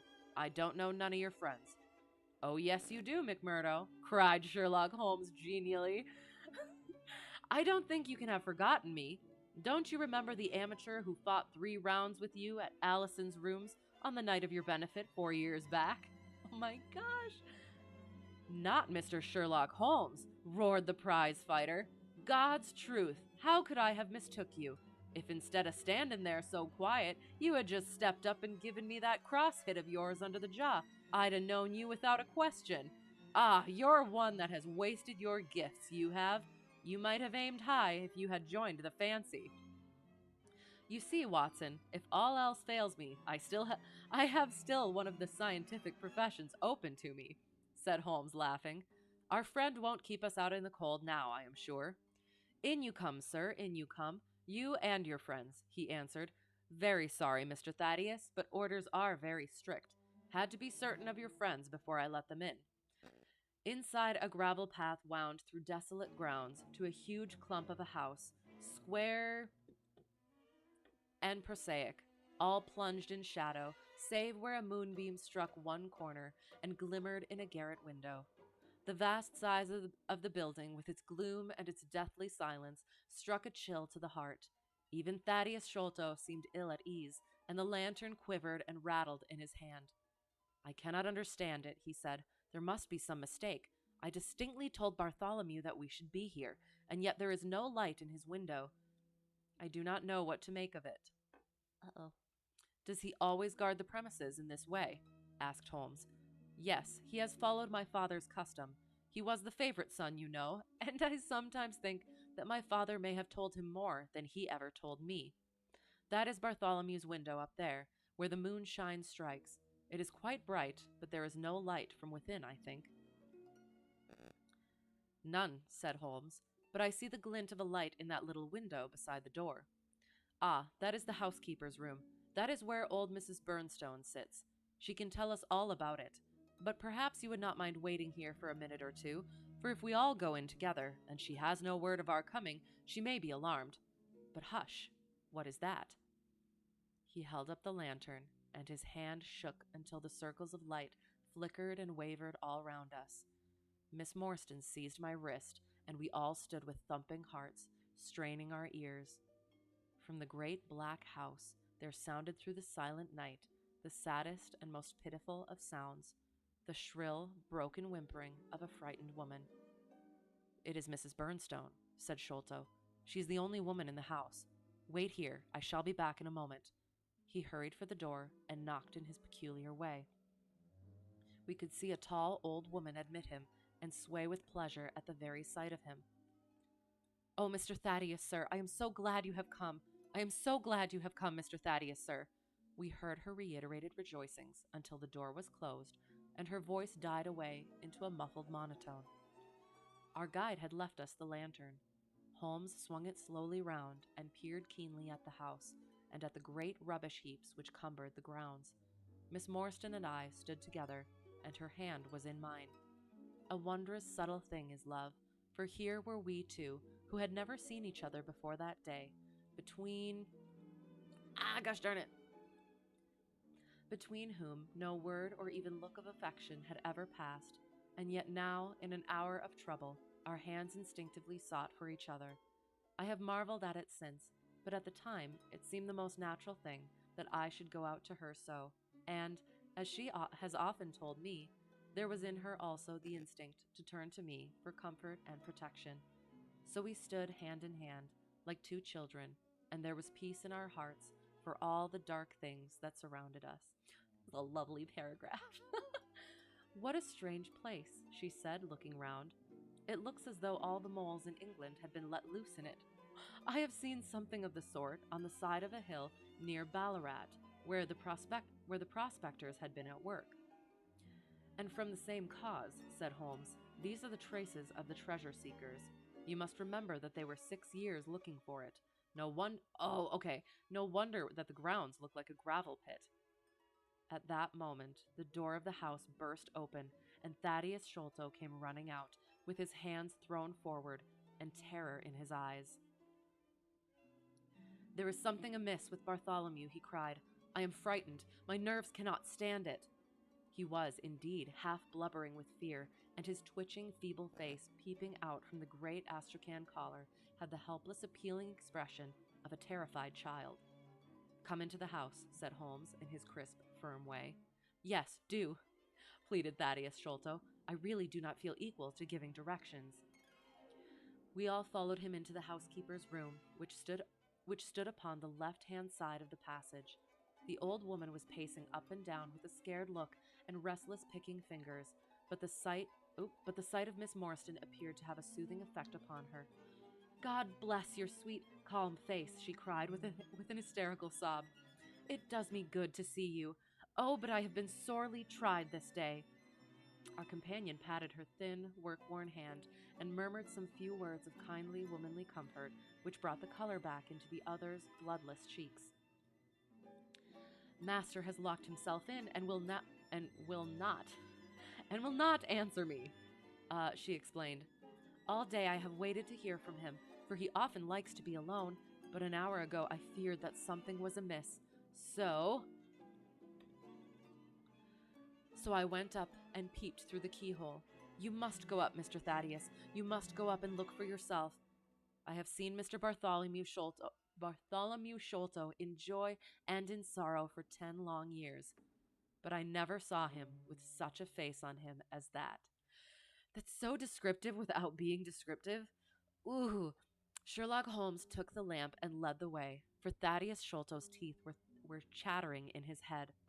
So shaken was he that I had to pass my hand under his arm as we went up the stairs, for his knees were trembling under him. Twice as we ascended, Holmes whipped his lens out of his pocket and carefully examined marks which appeared to me to be mere shapeless smudges of dust upon the coconut matting which served as a stair carpet. He walked slowly from step to step, holding the lamp and shooting keen glances to right and left. Miss Morstan had remained behind with the frightened housekeeper. "It's so God dang. a remark upon how good the writing is. It doesn't say the eyes are all twisted and the forehead is wrinkled. It just lets your imagination run as a reader. The cocaine is kicking in. If it's cocaine that has the same symptoms of appreciating good literature, I will take it. I will take it. You fear you must take your leave, for the preponderance of your somnolent noddings has overtaken your resolve to hearken to the most intriguing recitation. That is all right, I understand. Good eve to you as well. Thank you for being here. Always appreciate it. It's always a good time. I hope you have a most wonderful sleep. Hope to see you again soon. And yeah, have a great whatever too. Good night, good night.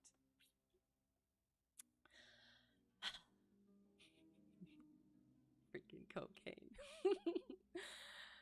The third flight of stairs ended in a straight passage of some length, with a great picture in Indian tapestry upon the right of it, and 3 doors upon the left. Holmes advanced along it in the same slow and methodical way, while we kept close at his heels, with our long black shadows streaming backwards down the corridor. The third door was that which we were seeking. Holmes knocked without receiving any answer, and then tried to turn the handle and force it open. It was locked on the inside, however, and by a broad and powerful bolt, as we could see when we set our lamp up against it. The key being turned, however, the hole was not entirely closed. Sherlock Holmes bent down to it and instantly rose again with a sharp intaking of the breath. "There is something devilish in this, Watson," said he, more moved than I had ever before seen him. "What do you make of it?" "Here it comes!" That's a funny way of saying post cocaine crash. Gotta get you another bump. Yes, there we go. We'll just keep going, keep riding the chicken and the cocaine. Gosh darn it.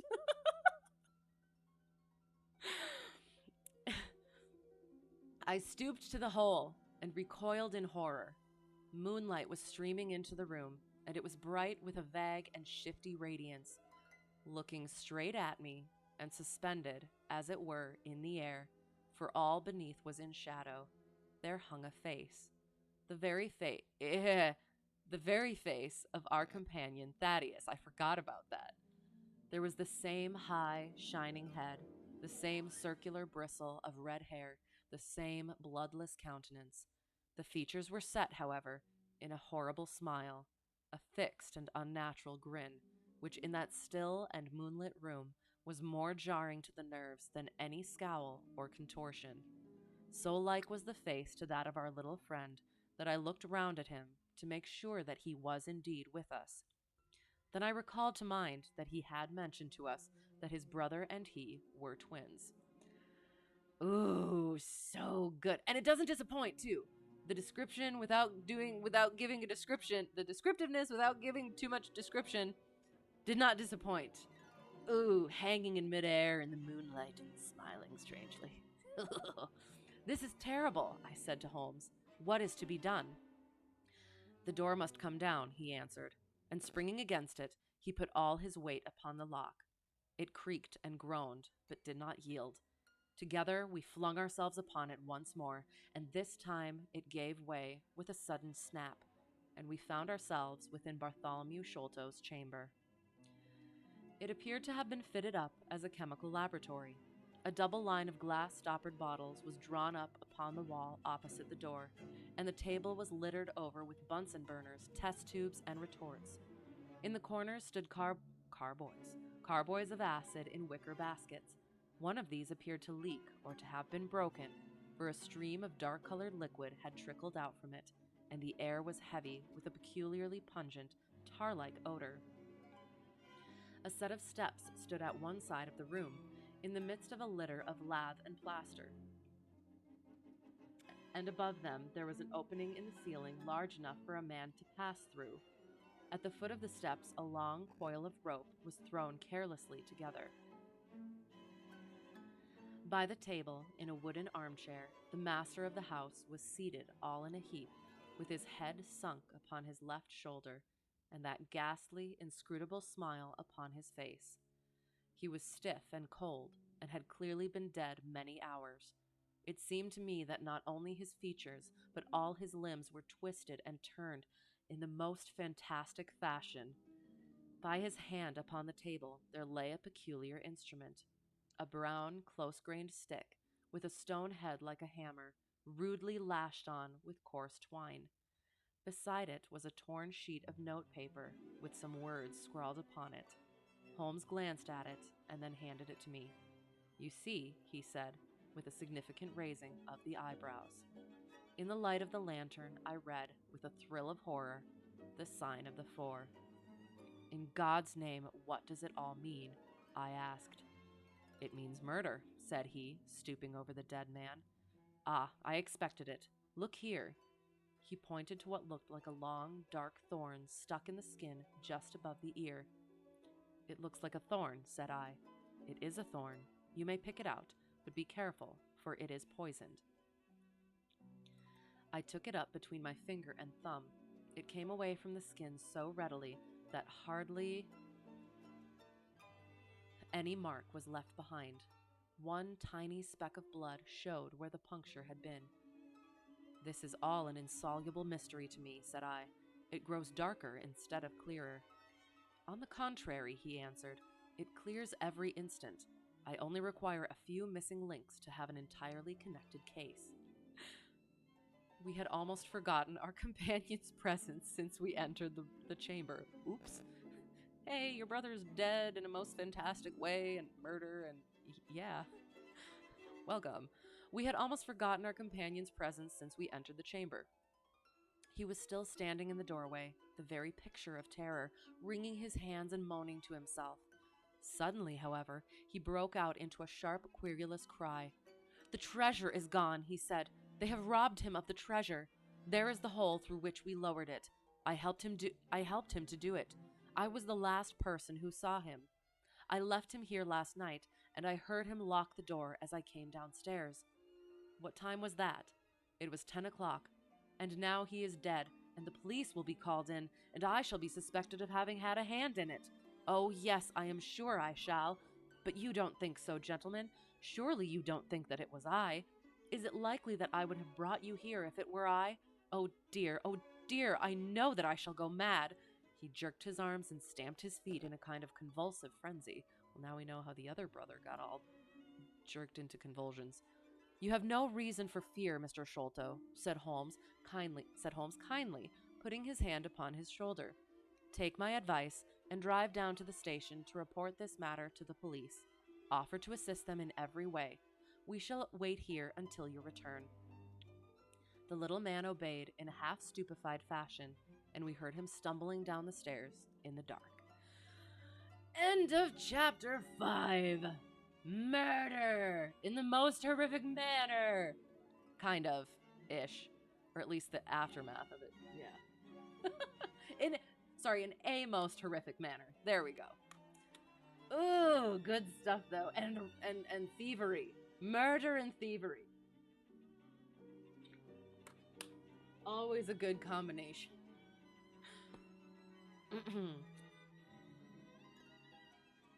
Chapter 6. Sherlock Holmes gives a demonstration. "Now, Watson," said Holmes, rubbing his hands, "we have half an hour to ourselves. Let us make good use of it. My case is, as I have told you, almost complete, but we must not err on the side of overconfidence. Simple as the case seems now, there may be something deeper underlying it. Of course, it has to be in every single, even just parts of the story, once or twice every story." "Simple," I ejaculated. "Leave it." "Surely," said he, with something of the air of a clinical professor expounding to his class. "Just sit in the corner there, that your footprints may not complicate matters. Now to work. In the first place, how did these folk come, and how did they go? How did they come from, Joe? The door has not been opened since last night. How of the window?" He carried the lamp across to it, muttering his observations aloud the while, but addressing them to himself rather than to me. "Window is snibbed on the inner side. Framework is solid. No hinges at the side. Let us open it. No water pipe near. Roof quite out of reach. Yet a man has mounted by the window. It rained a little last night. Here is the print of a foot in mold upon the sill. And here is a circular muddy mark. And here again upon the floor. And here again by the table. See here, Watson, this is really a very pretty demonstration. I looked at the round, well-defined, muddy discs. This is not a footmark, said I. It is something much more valuable to us. It is the impression of a wooden stump. You see here on the sill is the boot mark, a heavy boot with the broad metal heel, and beside it is the mark of the timber toe. It is the wooden-legged man. Quite so. But there has been someone else, a very able and efficient ally. Could you scale that wall, Doctor? I looked out of the open window. The moon still shone brightly on that angle of the house. We were a good 60 feet from the round, and, look where I would, I could see no foothold, nor as much as a crevice in the brickwork. It is absolutely impossible, I answered. Without aid, it is so. But suppose you had a friend up here who lowered you this good, stout rope which I see in the corner, securing one end of it to this great hook in the wall. Then, I think, if you were an active man, you might swarm up, wooden leg and all. You would depart, of course, in the same fashion, and your ally would draw up the rope, untie it from the hook, shut the window, snib it on the inside, and get away in the way that he originally came.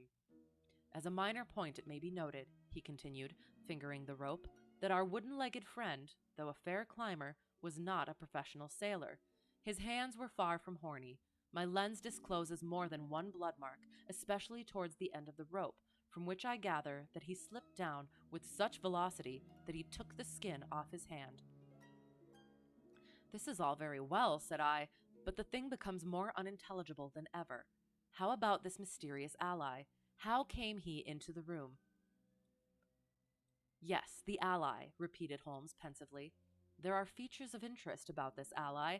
He lifts the case from the regions of the commonplace. I fancy that this ally breaks fresh ground in the annals of crime in this country, though parallel cases suggest themselves from India, and if my memory serves me, from Senegambia. How came he then? I reiterated. The door is locked, the window is inaccessible. Was it through the chimney? The grate is much too small, he answered. I had already considered that possibility. How then? I persisted. You will not apply my precept, he said, shaking his head. How often have I said to you that when you have eliminated the impossible, whatever remains, however improbable, must be the truth? We know that he did not come through the door, the window, or the chimney.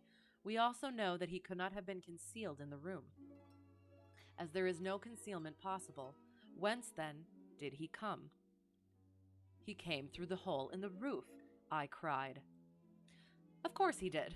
He must have done so. If you will have the kindness to hold the lamp for me, we shall now extend our researches to the room above, the secret room in which the treasure was found. He mounted the steps, and seizing a rafter with either hand, he swung himself up into the garret. Then, lying on his face, he reached down for the lamp and held it while I followed him. The chamber in which we found ourselves was about 10 feet one way and 6 the other. The floor was formed by the rafters with thin lath plaster between, so that in walking one had to step from beam to beam. The roof ran up to an apex and was evidently the inner shell of the true roof of the house. There was no furniture of any sort, and the accumulated dust of years lay thick upon the floor.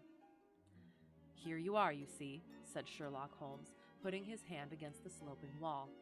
This is a trap door which leads out onto the roof. I can press it back, and here is the roof itself, sloping at a gentle angle. This, then, is the way by which number 1 entered. Let us see if we can find one other trace of his individuality. He held down the lamp to the floor, and as he did so, I saw for the second time that night a startled, surprised look come over his face. For myself, as I followed his gaze, my skin was cold under my clothes. The floor was covered thickly with the prints of a naked foot, clear, well-defined, perfectly formed, but scarce half the size of those of an ordinary man.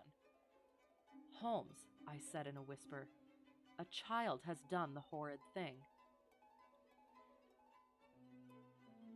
He had recovered his self-possession in an instant. I was staggered for the moment, he said, but the thing is quite natural. My memory failed me, or I should have been able to foretell it. There is nothing more to be learned here. Let us go down. What is your theory, then, as to those footmarks? I asked eagerly, when we had regained the lower room once more. My dear Watson, try a little analysis yourself, said he, with a touch of impatience.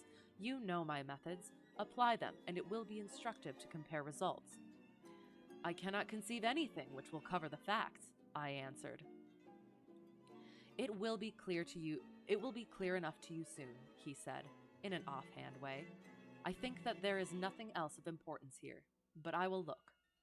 He whipped out his lens and a tape measure and hurried about the room on his knees, measuring, comparing, examining, with his long, thin nose only a few inches from the planks and his beady eyes gleaming and deep-set like those of a bird. So swift, silent, and furtive were his movements, like those of a trained bloodhound picking out a scent, that I could not but think what a terrible criminal he would have made had he turned his energy and sagacity against the law instead of exerting them in its defense. As he hunted about, he kept muttering to himself, and finally he broke out into a loud crow of delight. We are certainly in luck, said he. We ought to have very little trouble now. Number one has had the misfortune to tread in the creosote.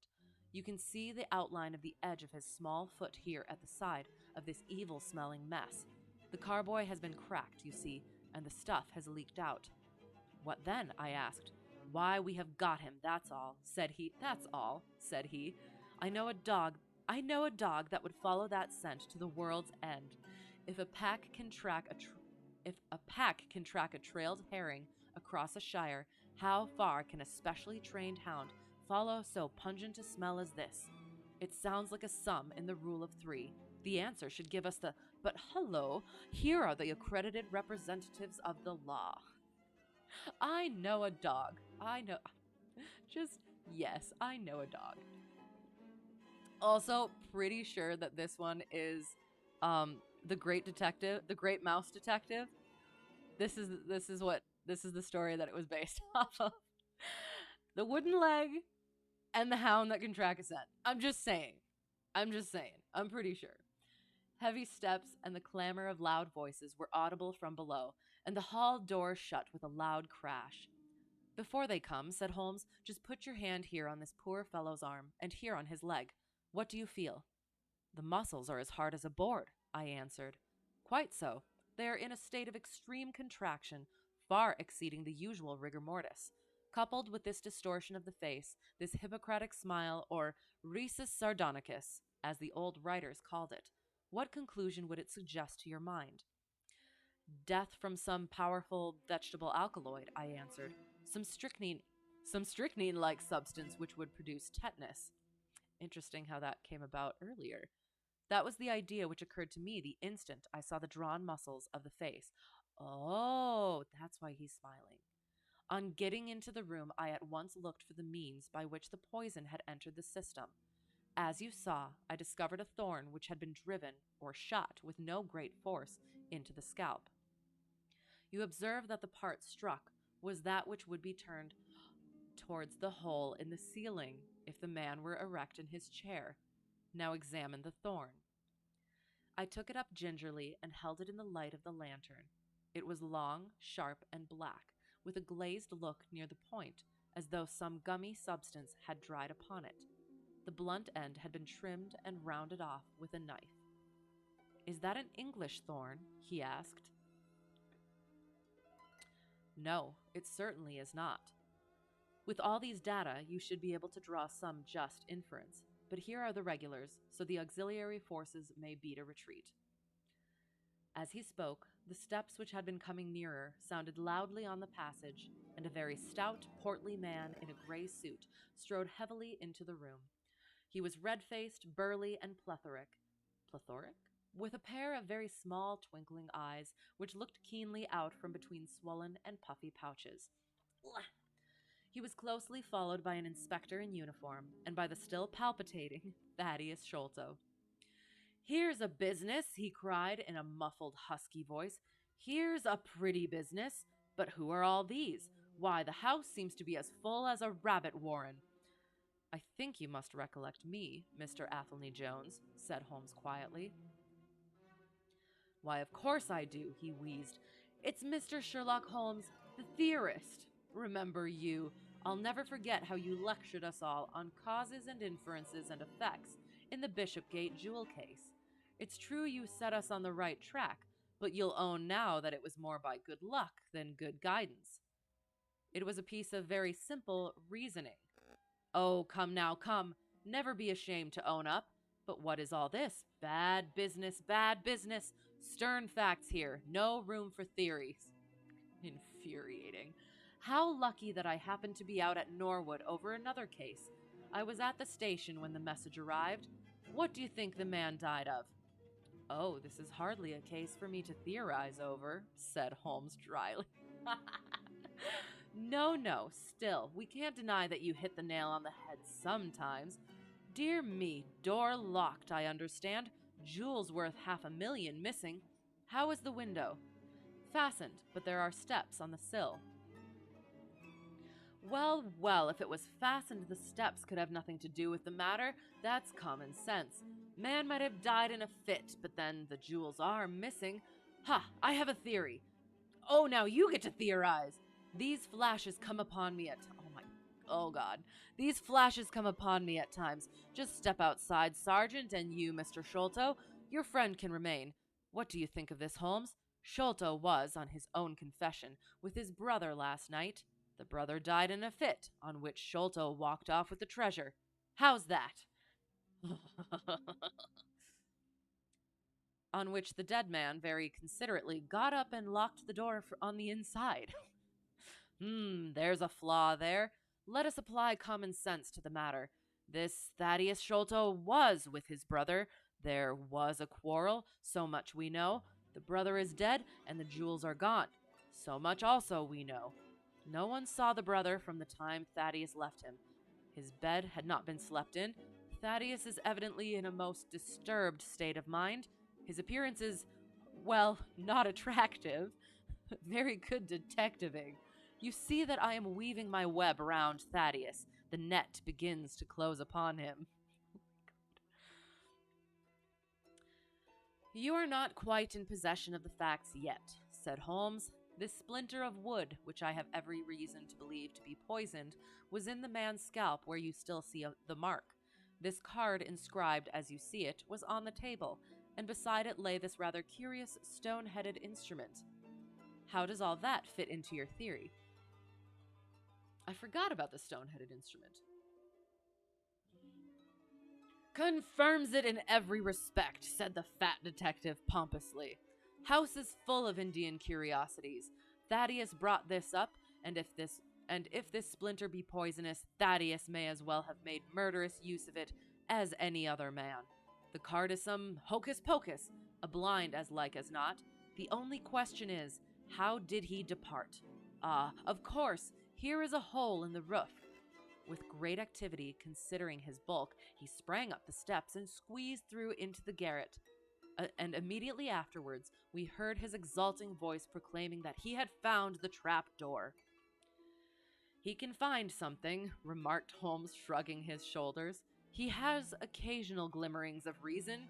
Il n'y a pas de sorte si incommode que ceux qui ont de l'esprit." Sorry. We'll look what that is. Il n'y a pas de sorte si incommode que ceux qui ont de l'esprit. There are no... hang on. There are no fools so uncomfortable. Oh, shoot, where is it? Oh, the other one, the le mauvais goût, clean, bad taste leads to crime. Interesting. And then this one is, there are no fools so uncomfortable than those who are witty. Oh, interesting. Okay, fair enough. So the most uncomfortable fools are the ones who do have occasion of not being foolish once in a while. And yes, so sorry to any French people stumbling across this pond. Yes, sure. Also, I apologize as well. But also, I don't. No, I'm just kidding. Yes, I do. I will learn at some point, but it is not this day. You see, said Athelney Jones, reappearing down the steps again. Facts are better than mere theories, after all. My view of the case is confirmed. There is a trapdoor communicating with the roof, and it is partly open. It was I who opened it. Oh, indeed, you did notice it then. He seemed a little crestfallen at the discovery. Well, whoever noticed it, it shows how our gentleman got away. Inspector! Yes, sir, from the passage. Ask Mr. Sholto to step this way. Mr. Sholto, it is my duty to inform you that anything which you may say will be used against you. I arrest you in the Queen's name as being concerned in the death of your brother. Dun, dun, dun. There now, didn't I tell you? Cried the poor little man, throwing out his hands and looking from one to the other of us. Don't trouble yourself about it, Mr. Sholto, said Holmes. I think that I can engage to clear you of the charge. Don't promise too much, Mr. Theorist. Don't promise too much, snapped the detective. You may find it a harder matter than you think. Not only will I clear him, Mr. Jones, but I will make you a free present of the name and description of one of the two people who were in this room last night. His name, I have every reason to believe, is Jonathan Small. He is a poorly educated man, small, active, with his right leg off and wearing a wooden stump which is worn away upon the inner side. His left boot has a coarse, square-toed sole with an iron band round the heel. He is a middle-aged man, much sunburned, and has been a convict. These few indications may be of some assistance to you, coupled with the fact that there is a good deal of skin missing from the palm of his hand. The other man... Ah, the other man, asked Athelney Jones in a sneering voice, but impressed nonetheless, as I could easily see, by the precision of the other's manner. Is a rather curious person, said Sherlock Holmes, turning upon his heel. I hope before very long to be able to introduce you to the pair of them. A word with you, Watson. He led me out to the head of the stair. This unexpected occurrence, he said, has caused us rather to lose sight of the original purpose of our journey. I have just been thinking so, I answered. It is not right that Miss Morstan should remain in this stricken house. No, you must escort her home. She lives with Mrs. Cecil Forrester, in Lower Camberwell, so it is not very far. I will wait for you here if you will drive out again. Or perhaps you are too tired? By no means. I don't think I could rest until I know more of this fantastic business. I have seen something of the rough side of life, but I give you my word that this quick succession of strange surprises tonight has shaken my nerve completely. I should like, however, to see the matter through with you, now that I have got so far. Your presence will be of great service to me, he answered. We shall work the case out independently, and leave this fellow Jones to exult over any mare's nest which he may choose to construct. Ugh. When you have dropped Miss Morstan, I wish you to go on to number 3 Pinchin Lane, down near the water's edge at Lambeth. The third house on the right-hand side is a bird stuffer's. Sherman is the name. You will see a weasel holding a young rabbit in the window. Knock old Sherman up and tell him, with my compliments, that I want Toby at once. It is Toby, the great mouse detective. Yes, such a good movie. You will bring Toby back in the cab with you. A dog, I suppose? Yes, a queer mongrel with a most amazing power of scent. I would rather have Toby's help than that of the whole detective force of London.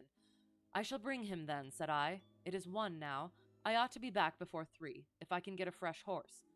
And I, said Holmes, shall see what I can learn from Mrs. Bernstone, and from the Indian servant who, Mr. Thaddeus tells me, sleeps in the next garret.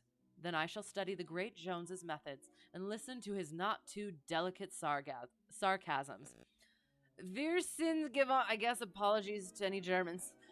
Wir sind gewohnt, I don't know how to pronounce that. Die Menschen wohnen, was sie nicht stehen.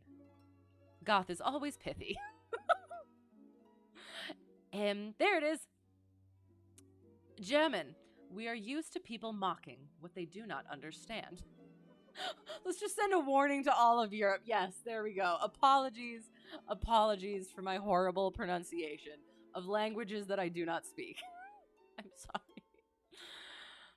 So yes, then I shall study the great Jones's methods and listen to his not too delicate sarcasms. We are used to people mocking what they do not understand. Goth is always pithy. Yes, so Jones. Jones is the what is it? Um is the people in that statement. Um do we wish to read one more?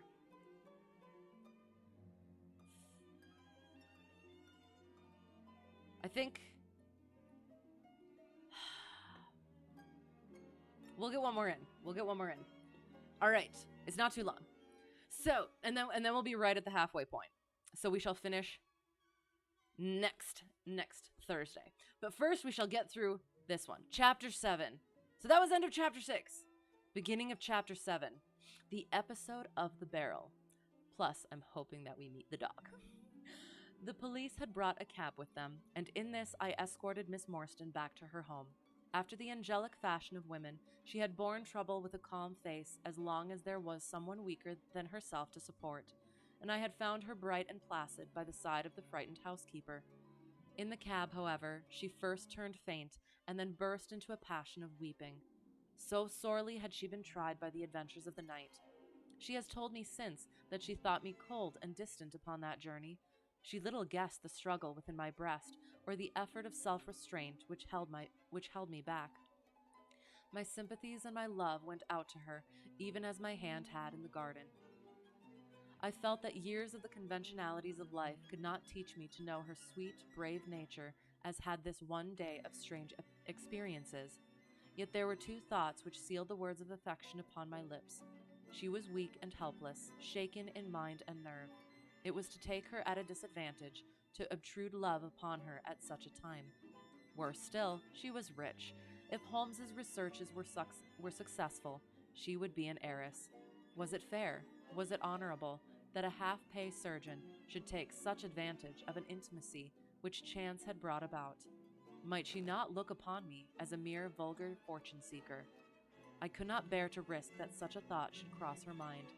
This Agra treasure intervened like an impassable barrier between us. It was nearly 2 o'clock when we reached Mrs. Cecil Forrester's. The servants had retired hours ago, but Mrs. Forrester had been so interested by the strange message which Miss Morstan had received that she had sat up in the hope of her return. She opened the door herself, a middle-aged, graceful woman, and it gave me joy to see how tenderly her arm stole round the other's waist, and how motherly was the voice in which she greeted her. She was clearly no mere paid dependent, but an honored friend. I was introduced, and Mrs. Forrester earnestly begged me to step in and tell her our adventures.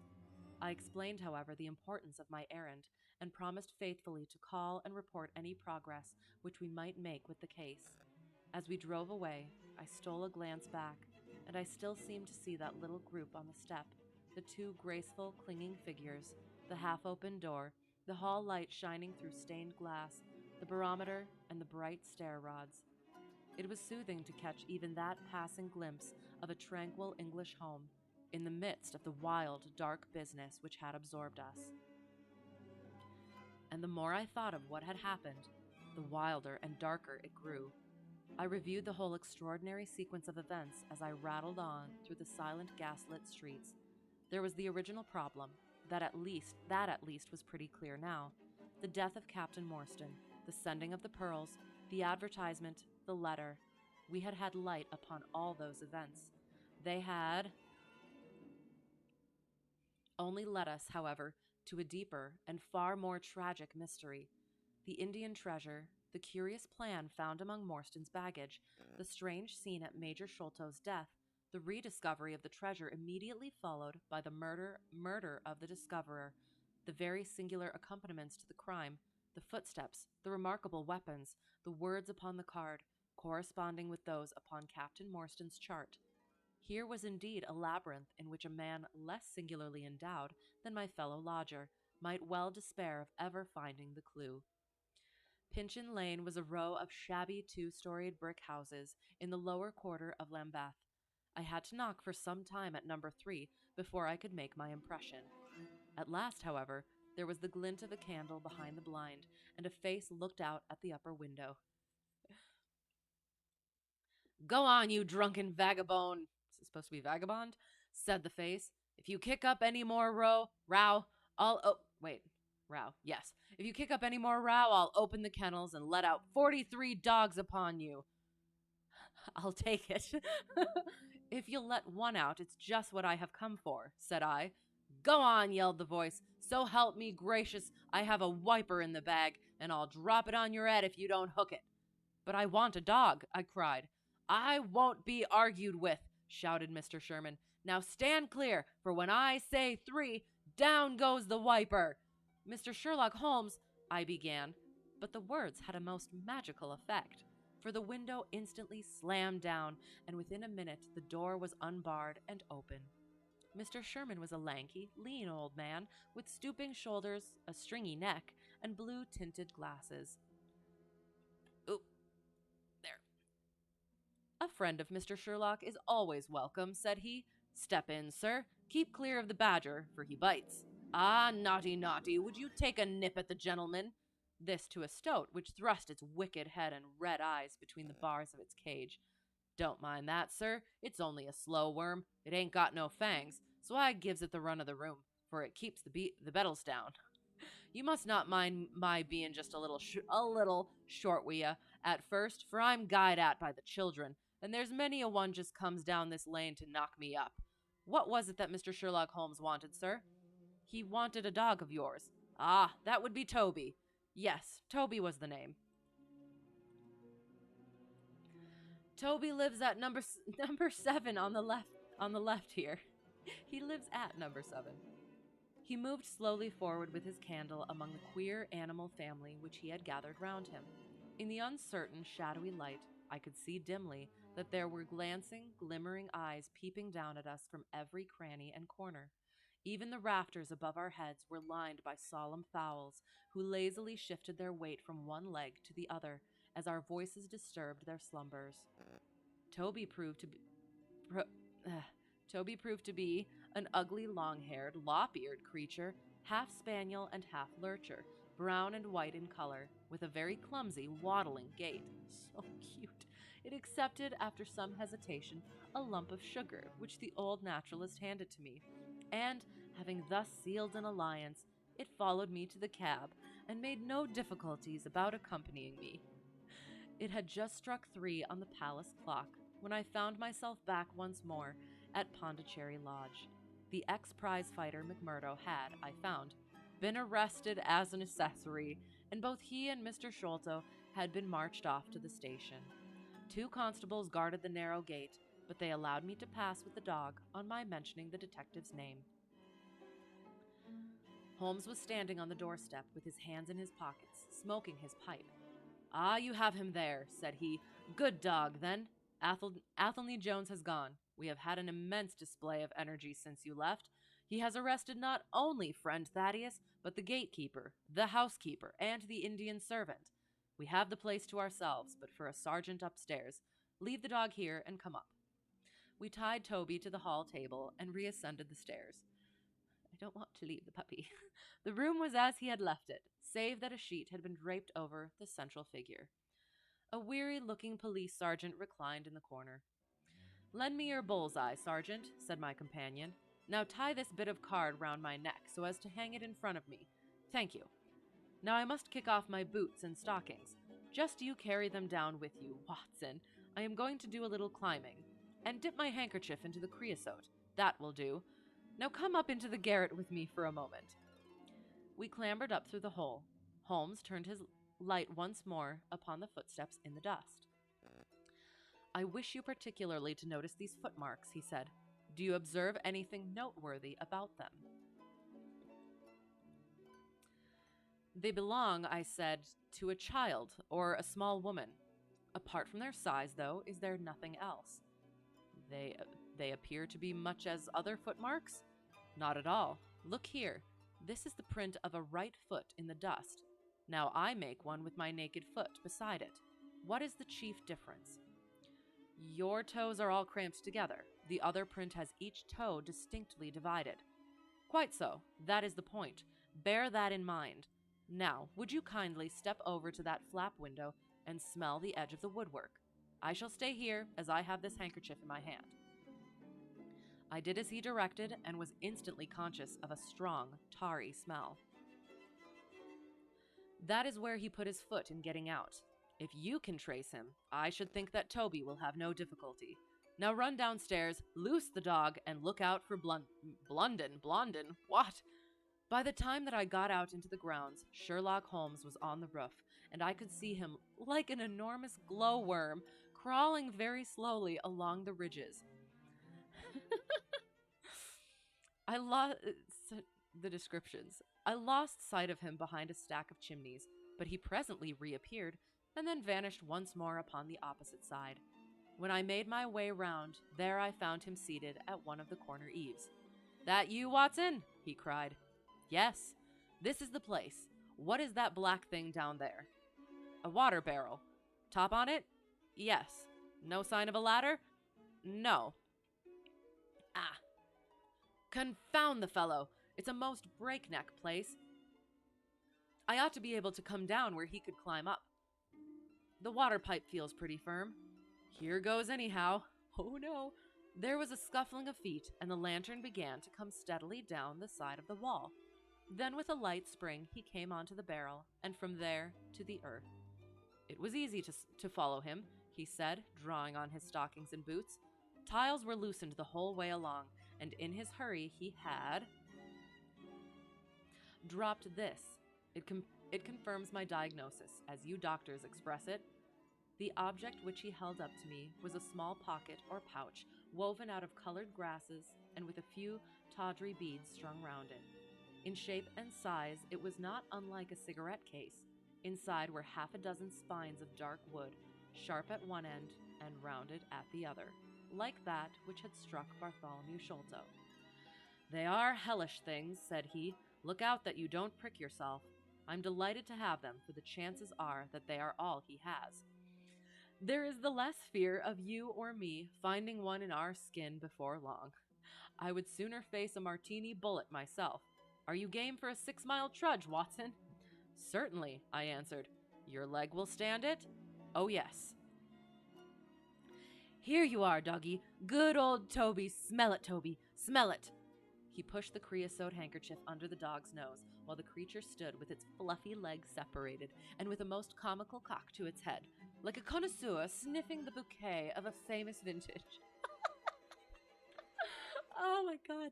Holmes then threw the handkerchief to a distance, fastened a stout cord to the mongrel's collar, and led him to the foot of the water barrel. The creature instantly broke into a succession of high, tremulous yelps, and with his nose on the ground and his tail in the air, pattered off upon the trail at a pace which strained his leash and kept us at the top of our speed. The east had been gradually whitening, and we could now see some distance in the cold gray light.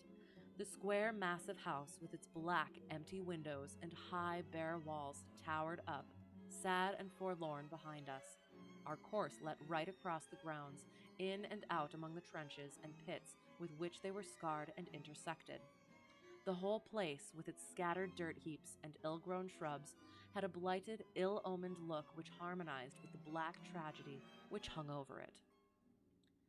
On reaching the boundary wall, Toby ran along, whining eagerly, underneath its shadow, and stopped finally in a corner screened by a young beech.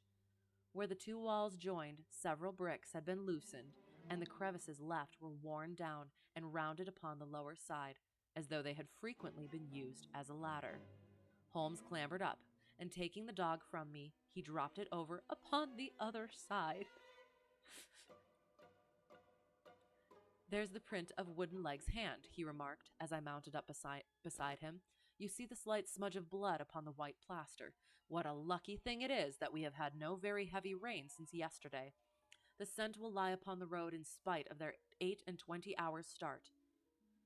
I confess that I had my doubts myself when I reflected upon the great traffic which had passed along the London road in the interval. My fears were soon appeased, however. Toby never hesitated or swerved, but waddled on in his peculiar rolling fashion. Clearly, the pungent smell of the creosote rose high above all other contending scents.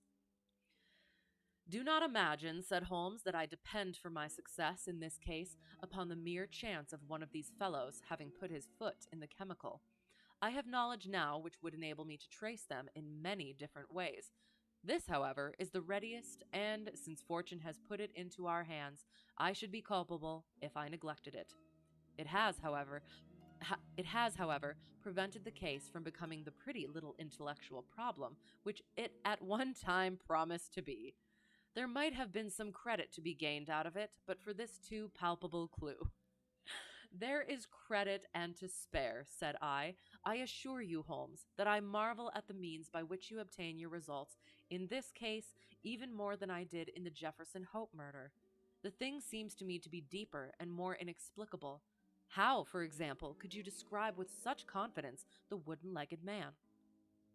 "Pshaw, my dear boy, it was simplicity itself. Elementary, you could say. I don't wish to be theatrical. It is all patent and above board. Two officers who are in command of a convict guard learn an important secret as to buried treasure. A map is drawn for them by an Englishman named Jonathan Small. You remember that we saw the name upon the chart in Captain Morstan's possession. He had signed it in behalf of himself and his associates, the sign of the four, as he somewhat dramatically called it. Aided by this chart, the officers, or one of them, gets the treasure and brings it to England, leaving, we will suppose, some condition under which he received it unfulfilled. Now then, why did not Jonathan Small get the treasure himself? The answer is obvious. The chart is dated at a time when Morstan was brought into close association with convicts. Jonathan Small did not get the treasure because he and his associates were themselves convicts and could not get away. "But that is mere speculation," said I. "It is more than that. It is the only hypothesis which covers the facts. Let us see how it fits in with the sequel. Major Sholto remains at peace for some years, happy in the possession of his treasure. Then he receives a letter from India, which gives him a great fright. What was that? A letter to say that the men whom he had wronged had been set free, or had escaped. That is much more likely, for he would have known what their term of imprisonment was. It would not have been a surprise to him. What does he do then? He guards himself against a wooden-legged man, a white man, mark you, for he mistakes a white tradesman for him, and actually fires a pistol at him. Now, only one white man's name is on the chart. The others are Hindus or Mohammedans. There is no other white man.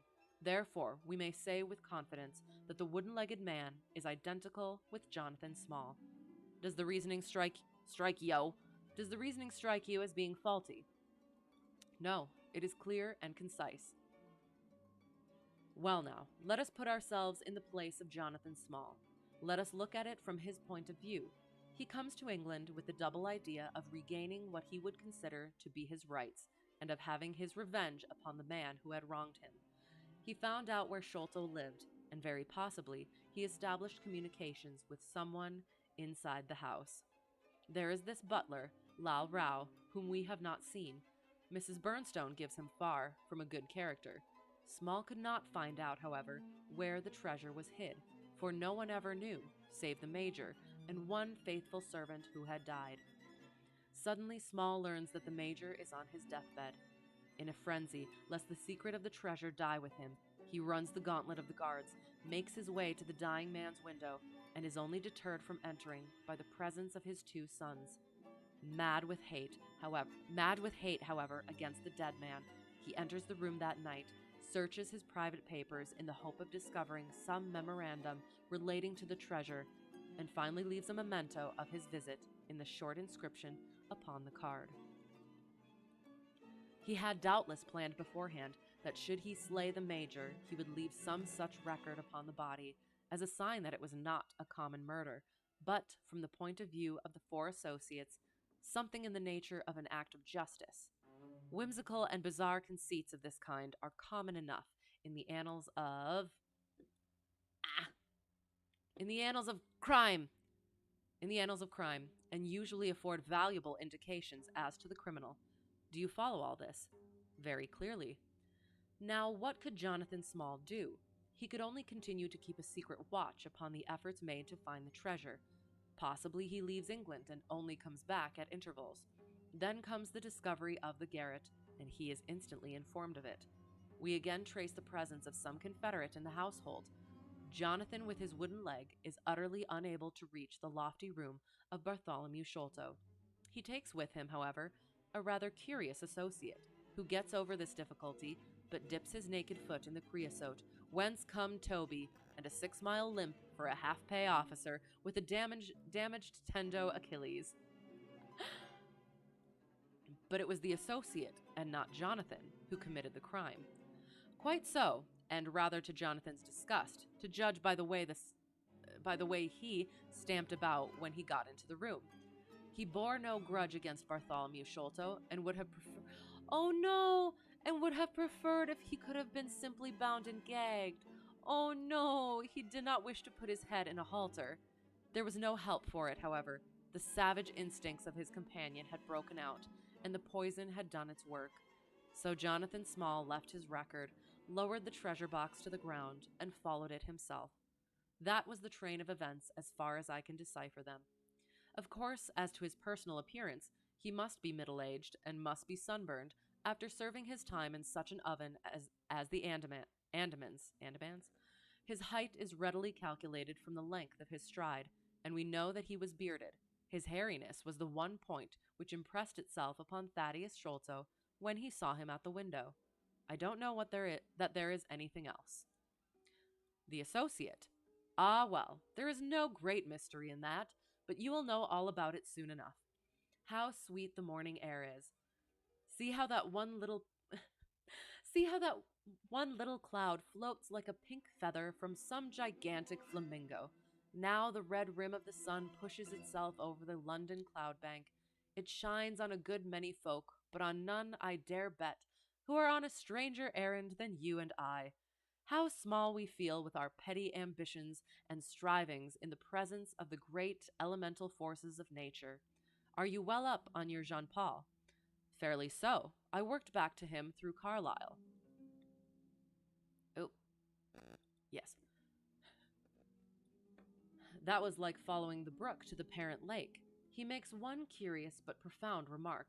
It is that the chief proof of man's real greatness lies in his perception of his own smallness. It argues, you see, a power of comparison and of appreciation which is in itself a proof of nobility. There is much food for thought in Richter. You have not a pistol, have you? I have my stick. It is just possible that we may need something of the sort if we get to their lair. Jonathan I shall leave to you, but if the other turns nasty, I shall shoot him dead. Okay. He took out his revolver as he spoke, and, having loaded 2 of the chambers, he put it back into the right-hand pocket of his jacket. We had, during this time, been following the guidance of Toby down the half-rural, villa-lined roads which lead to the metropolis. Now, however, we were beginning to come among continuous streets, where laborers and dockmen were already astir, and slatternly women were taking down shutters and brushing doorsteps. At the square-topped corner public houses, business was just beginning, and rough-looking men were emerging, rubbing their sleeves across their beards after their morning wet. Strange dogs sauntered up and stared wonderingly at us as we passed, but our inimitable Toby looked neither to the right nor to the left, but trotted onwards with his nose to the ground and an occasional eager whine which spoke of a hot scent. We had traversed Streatham, Brixton, Camberwell, and now found ourselves in Kennington Lane, having borne away through the side streets to the east of the Oval. The men whom we pursued seemed to have taken a curiously zigzag road, with the idea, probably, of escaping observation. They had never kept to the main road if a parallel side street would serve their turn. At the foot of Kennington Lane, they had edged away to the left through Bond Street and Miles Street. Where the latter street turns into Knight's Place, Toby ceased to advance, but began to run backwards and forwards with one ear cocked and the other drooping, the very picture of canine indecision. Then he waddled round in circles, looking up to us from time to time as if to ask for sympathy in his embarrassment. "Oh, no!" "What the deuce is the matter with the dog?" growled Holmes. "They surely would not take a cab or go off in a balloon." "Perhaps they stood here for some time?" I suggested. "Ah, it's all right. He's off again," said my companion in a tone of relief. He was indeed off, for after sniffing round again, he suddenly made up his mind and darted away with an energy and determination such as he had not yet shown. The scent appeared to be much hotter than before, for he had not even to put his nose on the ground, but tugged at his leash and tried to break into a run. I could see by the gleam in Holmes's eyes that he thought we were nearing the end of our journey. Our course now ran down 9 Elms until we came to Broderick and Nelson's large timber yard, just past the White Eagle Tavern. Here the dog, frantic with excitement, turned down through the side gate into the enclosure, where the sawyers were already at work. On the dog raced through sawdust and shavings, down an alley, round a passage, between 2 wood piles, and finally, with a triumphant yelp, sprang upon a large barrel which still stood upon the hand trolley on which it had been brought. With lolling tongue and blinking eyes, Toby stood upon the cask, looking from one to the other of us for some sign of appreciation. The staves of the barrel and the wheels of the trolley were smeared with a dark liquid, and the whole air was heavy with the smell of creosote. Sherlock Holmes and I looked blankly at each other, and then burst simultaneously into an uncontrollable fit of laughter. No, poor Toby! Oh no, good dog, good dog. Oh, end of chapter 7. And our final for the even. So yes, that was end of part 1 of the Sign of the Four. With, oh no. Poor Toby, oh no. Yes, he's a good dog. He did his job. And Holmes has other ways of finding the things out. So it is. It's okay. It's fine. It's a good dog. Oh no. Oh, appreciated that. Oh. So yes, we're not going to read ahead, so we're going to put that up immediately. And I'll minimize that so I do not accidentally read ahead either. Ooh, that really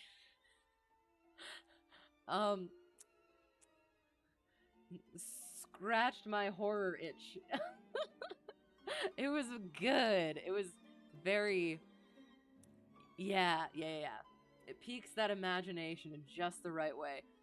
Toby just take a diarrhea dump. No, he did exactly what he was supposed to. He was supposed to follow the scent, and he followed it, just not where he was supposed to. Task failed successfully. Oh. Oh, that makes me happy though. The puppy.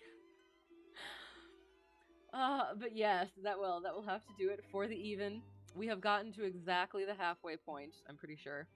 And I think that's a good place to stop. It's not as whoa as the last one. It was just kind of a nice, like, almost a contrast to the last time, where this one was like all the horror and the darkness was in the beginning of it and the twistedness, and then it ends on a lighthearted note. You heard the dark liquid, and yeah. So he found a barrel that had been dragged, a barrel of the stuff that he was smelling that had been moved. Yeah. So he followed a barrel of the stuff rather than a trail, or the trail of the people who committed the crime. What are they called? The criminals. Yes. So no, he was following a trail of scent. It was just the wrong thing trailing the scent. Dang it. So again, he did his job. Just not quite how he was supposed to. But yeah, it's a good one. And this is the one that I was thinking that it was. And I remember being like, "Oh, interesting. I had all these theories and stuff and didn't quite get to that." But yes. Oh, it is. It's interesting. And then I forgot that the guy didn't want the brother dead, and oh, he wouldn't have had to die in such a horrific manner. Alas, alas, alas. That is how the story was written, how it must remain. But yeah, anyway. So that was, again, the first part of The Adventures of Sherlock Holmes, The Sign of the Four. So good. Oh, the writing just makes me so happy. And yeah, so that was that. On Sunday, we will be continuing competitive, brace yourself, Chips Challenge. Yes! We're going to keep making our progress, however slow and bumbling it may be.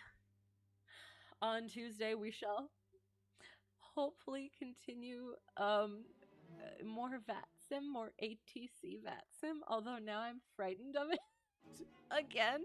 It didn't go badly last time, but like, oh my god, I need a lot more practice with what's the word? I cannot think of words today. Like surprising situations and more, yeah, like workloady situations and yeah, that sort of stuff. So it'll be good for me, but I'm nervous. If the story doesn't warrant a prescription for depression, is it even worth reading? Exactly. So yeah, I guess I'll quick throw out there. I was supposed to have a lesson yesterday. Actually, I was supposed to have a 5-hour night flight yesterday. And that didn't happen because weather, which, okay, fine. And then I was supposed to have a lesson today. We taxied out there, and we did mag check, and it dropped like 700 and backfired. And then we tried it again, and it dropped again and seemed like it was going to continue dropping, like it was going to actually die. And 5-hour night flight. What plane was I flying? The Skyhawk. Yeah, so we were going to crank out the 5 hours a night flight, the 10 takeoffs and landings, as well as a cross country flight of 300 nautical miles, including one leg from the point of origin of 250 nautical miles, because apparently if you get all of that done with an instructor, you can do that, or you have to do all of it solo. You cannot have one and the other sort of thing. So we were going to crank that out. I still want to get night flying solo done as well, but we were going to do that. Weather didn't work out. And it's supposed to be super cold next week, so we're probably not going to be doing any night flying next week. But you need more info. When you saw Skyhawk, you think of a small naval attack aircraft. I like that. No, it's the Cessna 172. It's the one that I always fly. Cessna 172. Does the K make it a Skyhawk, or is it just because it's the 172 that it's a Skyhawk? Oh my god, I should know these things. Oh god. Yes. Anyway, moving on. But yes, so we were going to go do a lesson. We were going to do all of the maneuvers and just kind of nail down which ones I really need to work on. And yeah, the mag was rough, and we ran it hot and leaned it out and did the carb heat and everything, and it just did not clear up enough. So we taxied it back in. 172 has 5-hour duration. We were gonna land and fuel up. But it's actually, when I went in, got the GPS updated, the tanks were on empty, which might come into play with this. Took it back in because of the backfiring and like the hard drop that like neither of us had ever seen before. One of the owners said it was an impulse spring, which I still don't quite understand. So we took the cowling off, took the magneto housing, I don't know, out, and was fiddling around with again the impulse spring, and then he was checking the magnetos, and he put a thing on one end of it, and then there were the four holes on it, and he had somebody stick a screwdriver on the other end, and then stuck another screwdriver there, and then he was spinning it, and then it made the sparks. And that was super cool. And they checked all of those, and they seemed okay, fine. Checked all of the spark plugs and everything. Figured out that there was stuff that needed to be burned off, but wasn't burning off in one of the spark plugs. So we had to take like a little thing and dig it out. And yeah, got it fixed and everything. By the time that happened, 2 hours later, we didn't have time to go fly. So taxied it back to the hangar and planning for next week. So yeah, so that was my day. It's been a rough couple of weeks. Well, and in general, like months for weather, and then just the past couple weeks, I think. Didn't get any time in last week, and then I got 1.4 of just fun pattern work on Monday. And then I got some taxi time today. So that was fun. Why so much residue? Bad fuel. Because the people who are renting it for hours right now keep idling it too freaking long because they don't know how to fly it. Among other reasons. Yeah, that's what it is. Yes, exactly. It's not even my plane, and I feel so offended by it. Like, yeah. So the one person, to be honest, I think the main culprit, yeah, is done after this weekend. So I'm hoping that it should be the plane should be more open, and there should not be as many issues that I find and that come up when it is time for me to have my lesson. So yeah. Uh yeah. Anyway. So yeah, so that was that. So I haven't been able to do, I guess, the tirade, the reason for the tirade. I haven't been able to work on things so that I can actually kind of not spice things up, but kind of like change things up a little bit on Tuesdays. So we're just gonna kind of keep on doing what we're doing at the moment, working on getting the ATC stuff because apparently, again, I need it, and still working through commercial maneuvers because I'm so excited about those power off 180s last time. Time to yeet the tourists, honestly. I have found, like, I'm trying to think. I'm pretty sure. Let me think. No, I won't say that since I'm not sure. The big thing for me was the primer was not locked in at the end of the flight. So that could have gone poorly, for one. The landing light circuit breaker was popped, which is to be expected because yeah. I did. I even actually flew with the, again, main culprit the one time, and some of the things he was telling me, I was like, why did I get into this plane? I was terrified. I was expecting that he had a lot more time than I did, because he. So okay, so again, I will. It's military pilots who are going into hello. Who needs landing lights exactly? How's it going? Like, well, and that's the thing is that there's quirks with the plane that I fly. One of them is the taxi and landing light are the same switch thing. You pull it out once, it's the taxi light. You pull it out twice, it's the landing light. And it's just the two lights are together on the wing, and the taxi light is this one, and then the landing light is both of them. But if you pull it out to the landing light while in flight, it pops the circuit breaker, no landing light. So you just never use the landing light.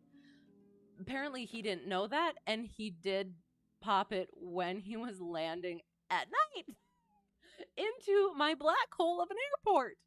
Um, so yeah, I have also actually done that, except there was snow on the ground, so it was actually kind of better to land with that because the light reflected, and yeah, it was good. But yeah, it there were and then the other thing, like the flaps, the flap lever, if you leave it down, it'll keep going. You have to put it back up if you want to stop the flaps. So yeah, so there's those couple of quirks that definitely probably should have been noted. And I'm not sure that they know how to like properly lean and everything. So yeah, so they're just cranking out hours however they may, even if they're just idling it on the taxiway or the runway apparently. But yeah, yeah, that thing. Landing lights are overrated. Just point the nose at the ground and hope for the best. Landing lights only show you scary things that you don't want to see. This is true. This is true. But no, sometimes, again, like I said, my one landing that I actually kind of, I think maybe, I'm very positive about this, did by myself at night into my black hole home airport was when I popped that circuit breaker. And there was like the snow, so reflected, and I was able to see things. Yeah. When one door closes, another one opens. Other than that, it's a pretty good set. Oh, I do. I love the plane that I fly, probably way too much. I need to start branching out into other aircraft so I get that familiarity all around rather than just the base one. So yeah, we'll get there eventually, but I am basically writing off January at this point. Hopefully I'll have some new stuff next week, but yeah, weather. So I can learn what a what a normal airplane acts like. Are any airplanes normal? Oh, well, maybe. Well, I'm trying to think cuz I have flown I've flown once in another 172 and it had its quirks as well. Granted, I only flew it for 0.7 hours because of issues that resolved themselves after we decided not to fly anymore. Um Yeah. Oh, and then the complex plane that I flew in, my primary instructor, number one instructor, told me that it is I can't say the word because I'm a lady, but you know, the blank box, you know, that thing? Uh huh. It was that because of all the things. Yeah. So, yeah, yes, I would like at some point to see what a normal airplane acts like. I flew in a Kodiak once. That was fun. That was a lot of fun, yeah. So that I don't think there was anything super weird with that one. I don't think there could be at this point. We could get you in an A4 Skyhawk in DCS if that tickles my fancy. I do. I want to branch out. I'm not sure if before check ride is the proper time to do so though. I'm not sure because I'm like 15 hours away from 250, so I do actually need to start thinking about. I might actually have to be taking this at some point soon. Not but for real, probably just fly a trike, basically a cart with a fan and a kite attached. That sounds like a great time. I like that. I like that a lot. Oh, I don't know. We will, and that's what I've told my instructor is at some point I want to after check ride I want to go find like other aircraft to rent and with different systems so that I can actually get that basis and that more general broad understand the bones of it um rather than like anyway. Sorry, because he's still trying to nudge me for CFI, and one of his trying to get me to do that is he went out of state. He had a job to go and teach this person or people to use these Garmin systems, these avionics systems that no one else around there could teach. And he got paid like a month's instructor's wages for like 8 hours of teaching. So it was like, that sounds like a good time. I should probably learn some of these things, and I could definitely do that.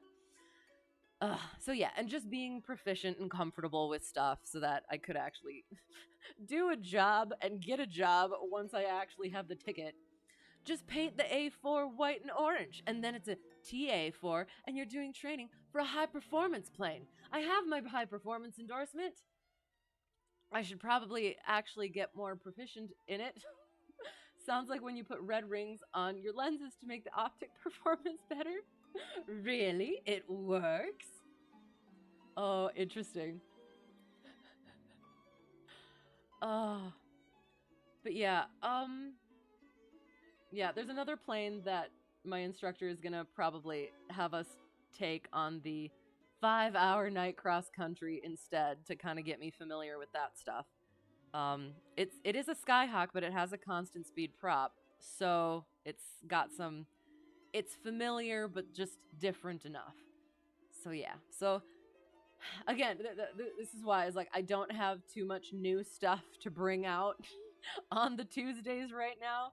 So, a bonanza. No, unfortunately not. My primary instructor has, or I'm not sure if I could call him my primary instructor anymore, so just call him number one instructor. Number one instructor owns a bonanza, and it's really cool. Um, but yeah, no, it's apparently just a Skyhawk, with, yeah, constant speed prop. I don't know. He mentioned it kind of in passing when we were starting the plane, so we'll find out. At some point, I will have new adventures with actual flying and not just taxiing and things breaking. But yeah. So again, apologies for like the same thing every Tuesday, although it has been interesting.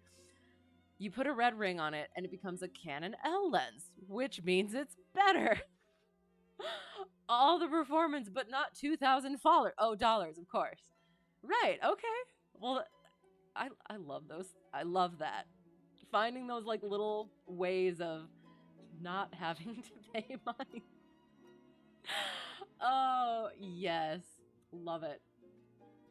All right. Well, I will leave you to your devices, I guess.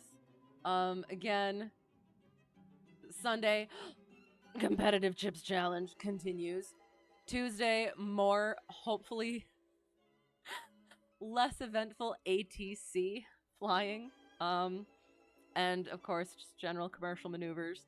Um, and then Thursday, we will be back with part 2 of The Sign of the Four, Sherlock Holmes. Yes. That is a joke, by the way. Canon L lenses are a meme. See, I don't know these things. I don't know these things. You just buy Sigma that have slightly better optics and are usually 50% of the price. Is that a joke too? That looks like it's a joke. I mean, it's definitely the other word that I'm thinking of, but I think Cessna 420, what are you doing? Oh, that fits with the theme of tonight. Cocaine, hookahs, and 420. No, that is not a joke. Sigma, just change one letter. I'm sorry. Okay, I'm a lady. Oh, right. Well, yes, that is it for this even. Um, yeah. Whoever got lost and found their way here somehow, or found their way back and stuck around. Thanks for being here. Thanks for putting up with me and yeah, what that first part of that story was. Um, it took your 18 to 35 millimeter Sigma lens and it was beating L lenses on the same body. I understand completely. As long as no one starts calling you Crunch, you're okay. Oh, I'm sorry. I don't understand these references. You must explain so I can understand. I need to know. I have a thirst and a craving for information, and it must be satisfied. Crunch. You called me Crunch. Dang it. I don't know why it's a bad thing. Oh, as in crunching a oh, okay.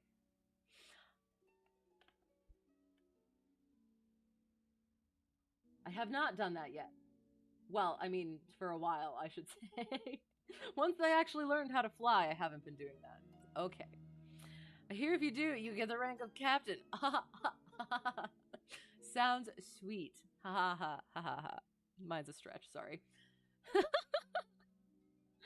I do. I enjoy you guys so much. I appreciate it. So yes, hope to see you again soon. Have a great whatever it's going to be for you. If you guys have a request of where you would like to go, you can let me know. Otherwise, I'm not going to look because I have yeah, I gotta go. And I'm not going to stay because I have to go to bed and stuff. So if you want to throw somebody out there, excellent. Otherwise, we're gonna call it here. If I've forgotten anything, brain is mush. I've not been able to think of proper words for a while. Um, but yeah, again, hope to see you again soon. You're going to explain or DCS. You're gonna go play it right now? Nice. Sounds like a good time. I will. I'll get there eventually and we'll do that at some point.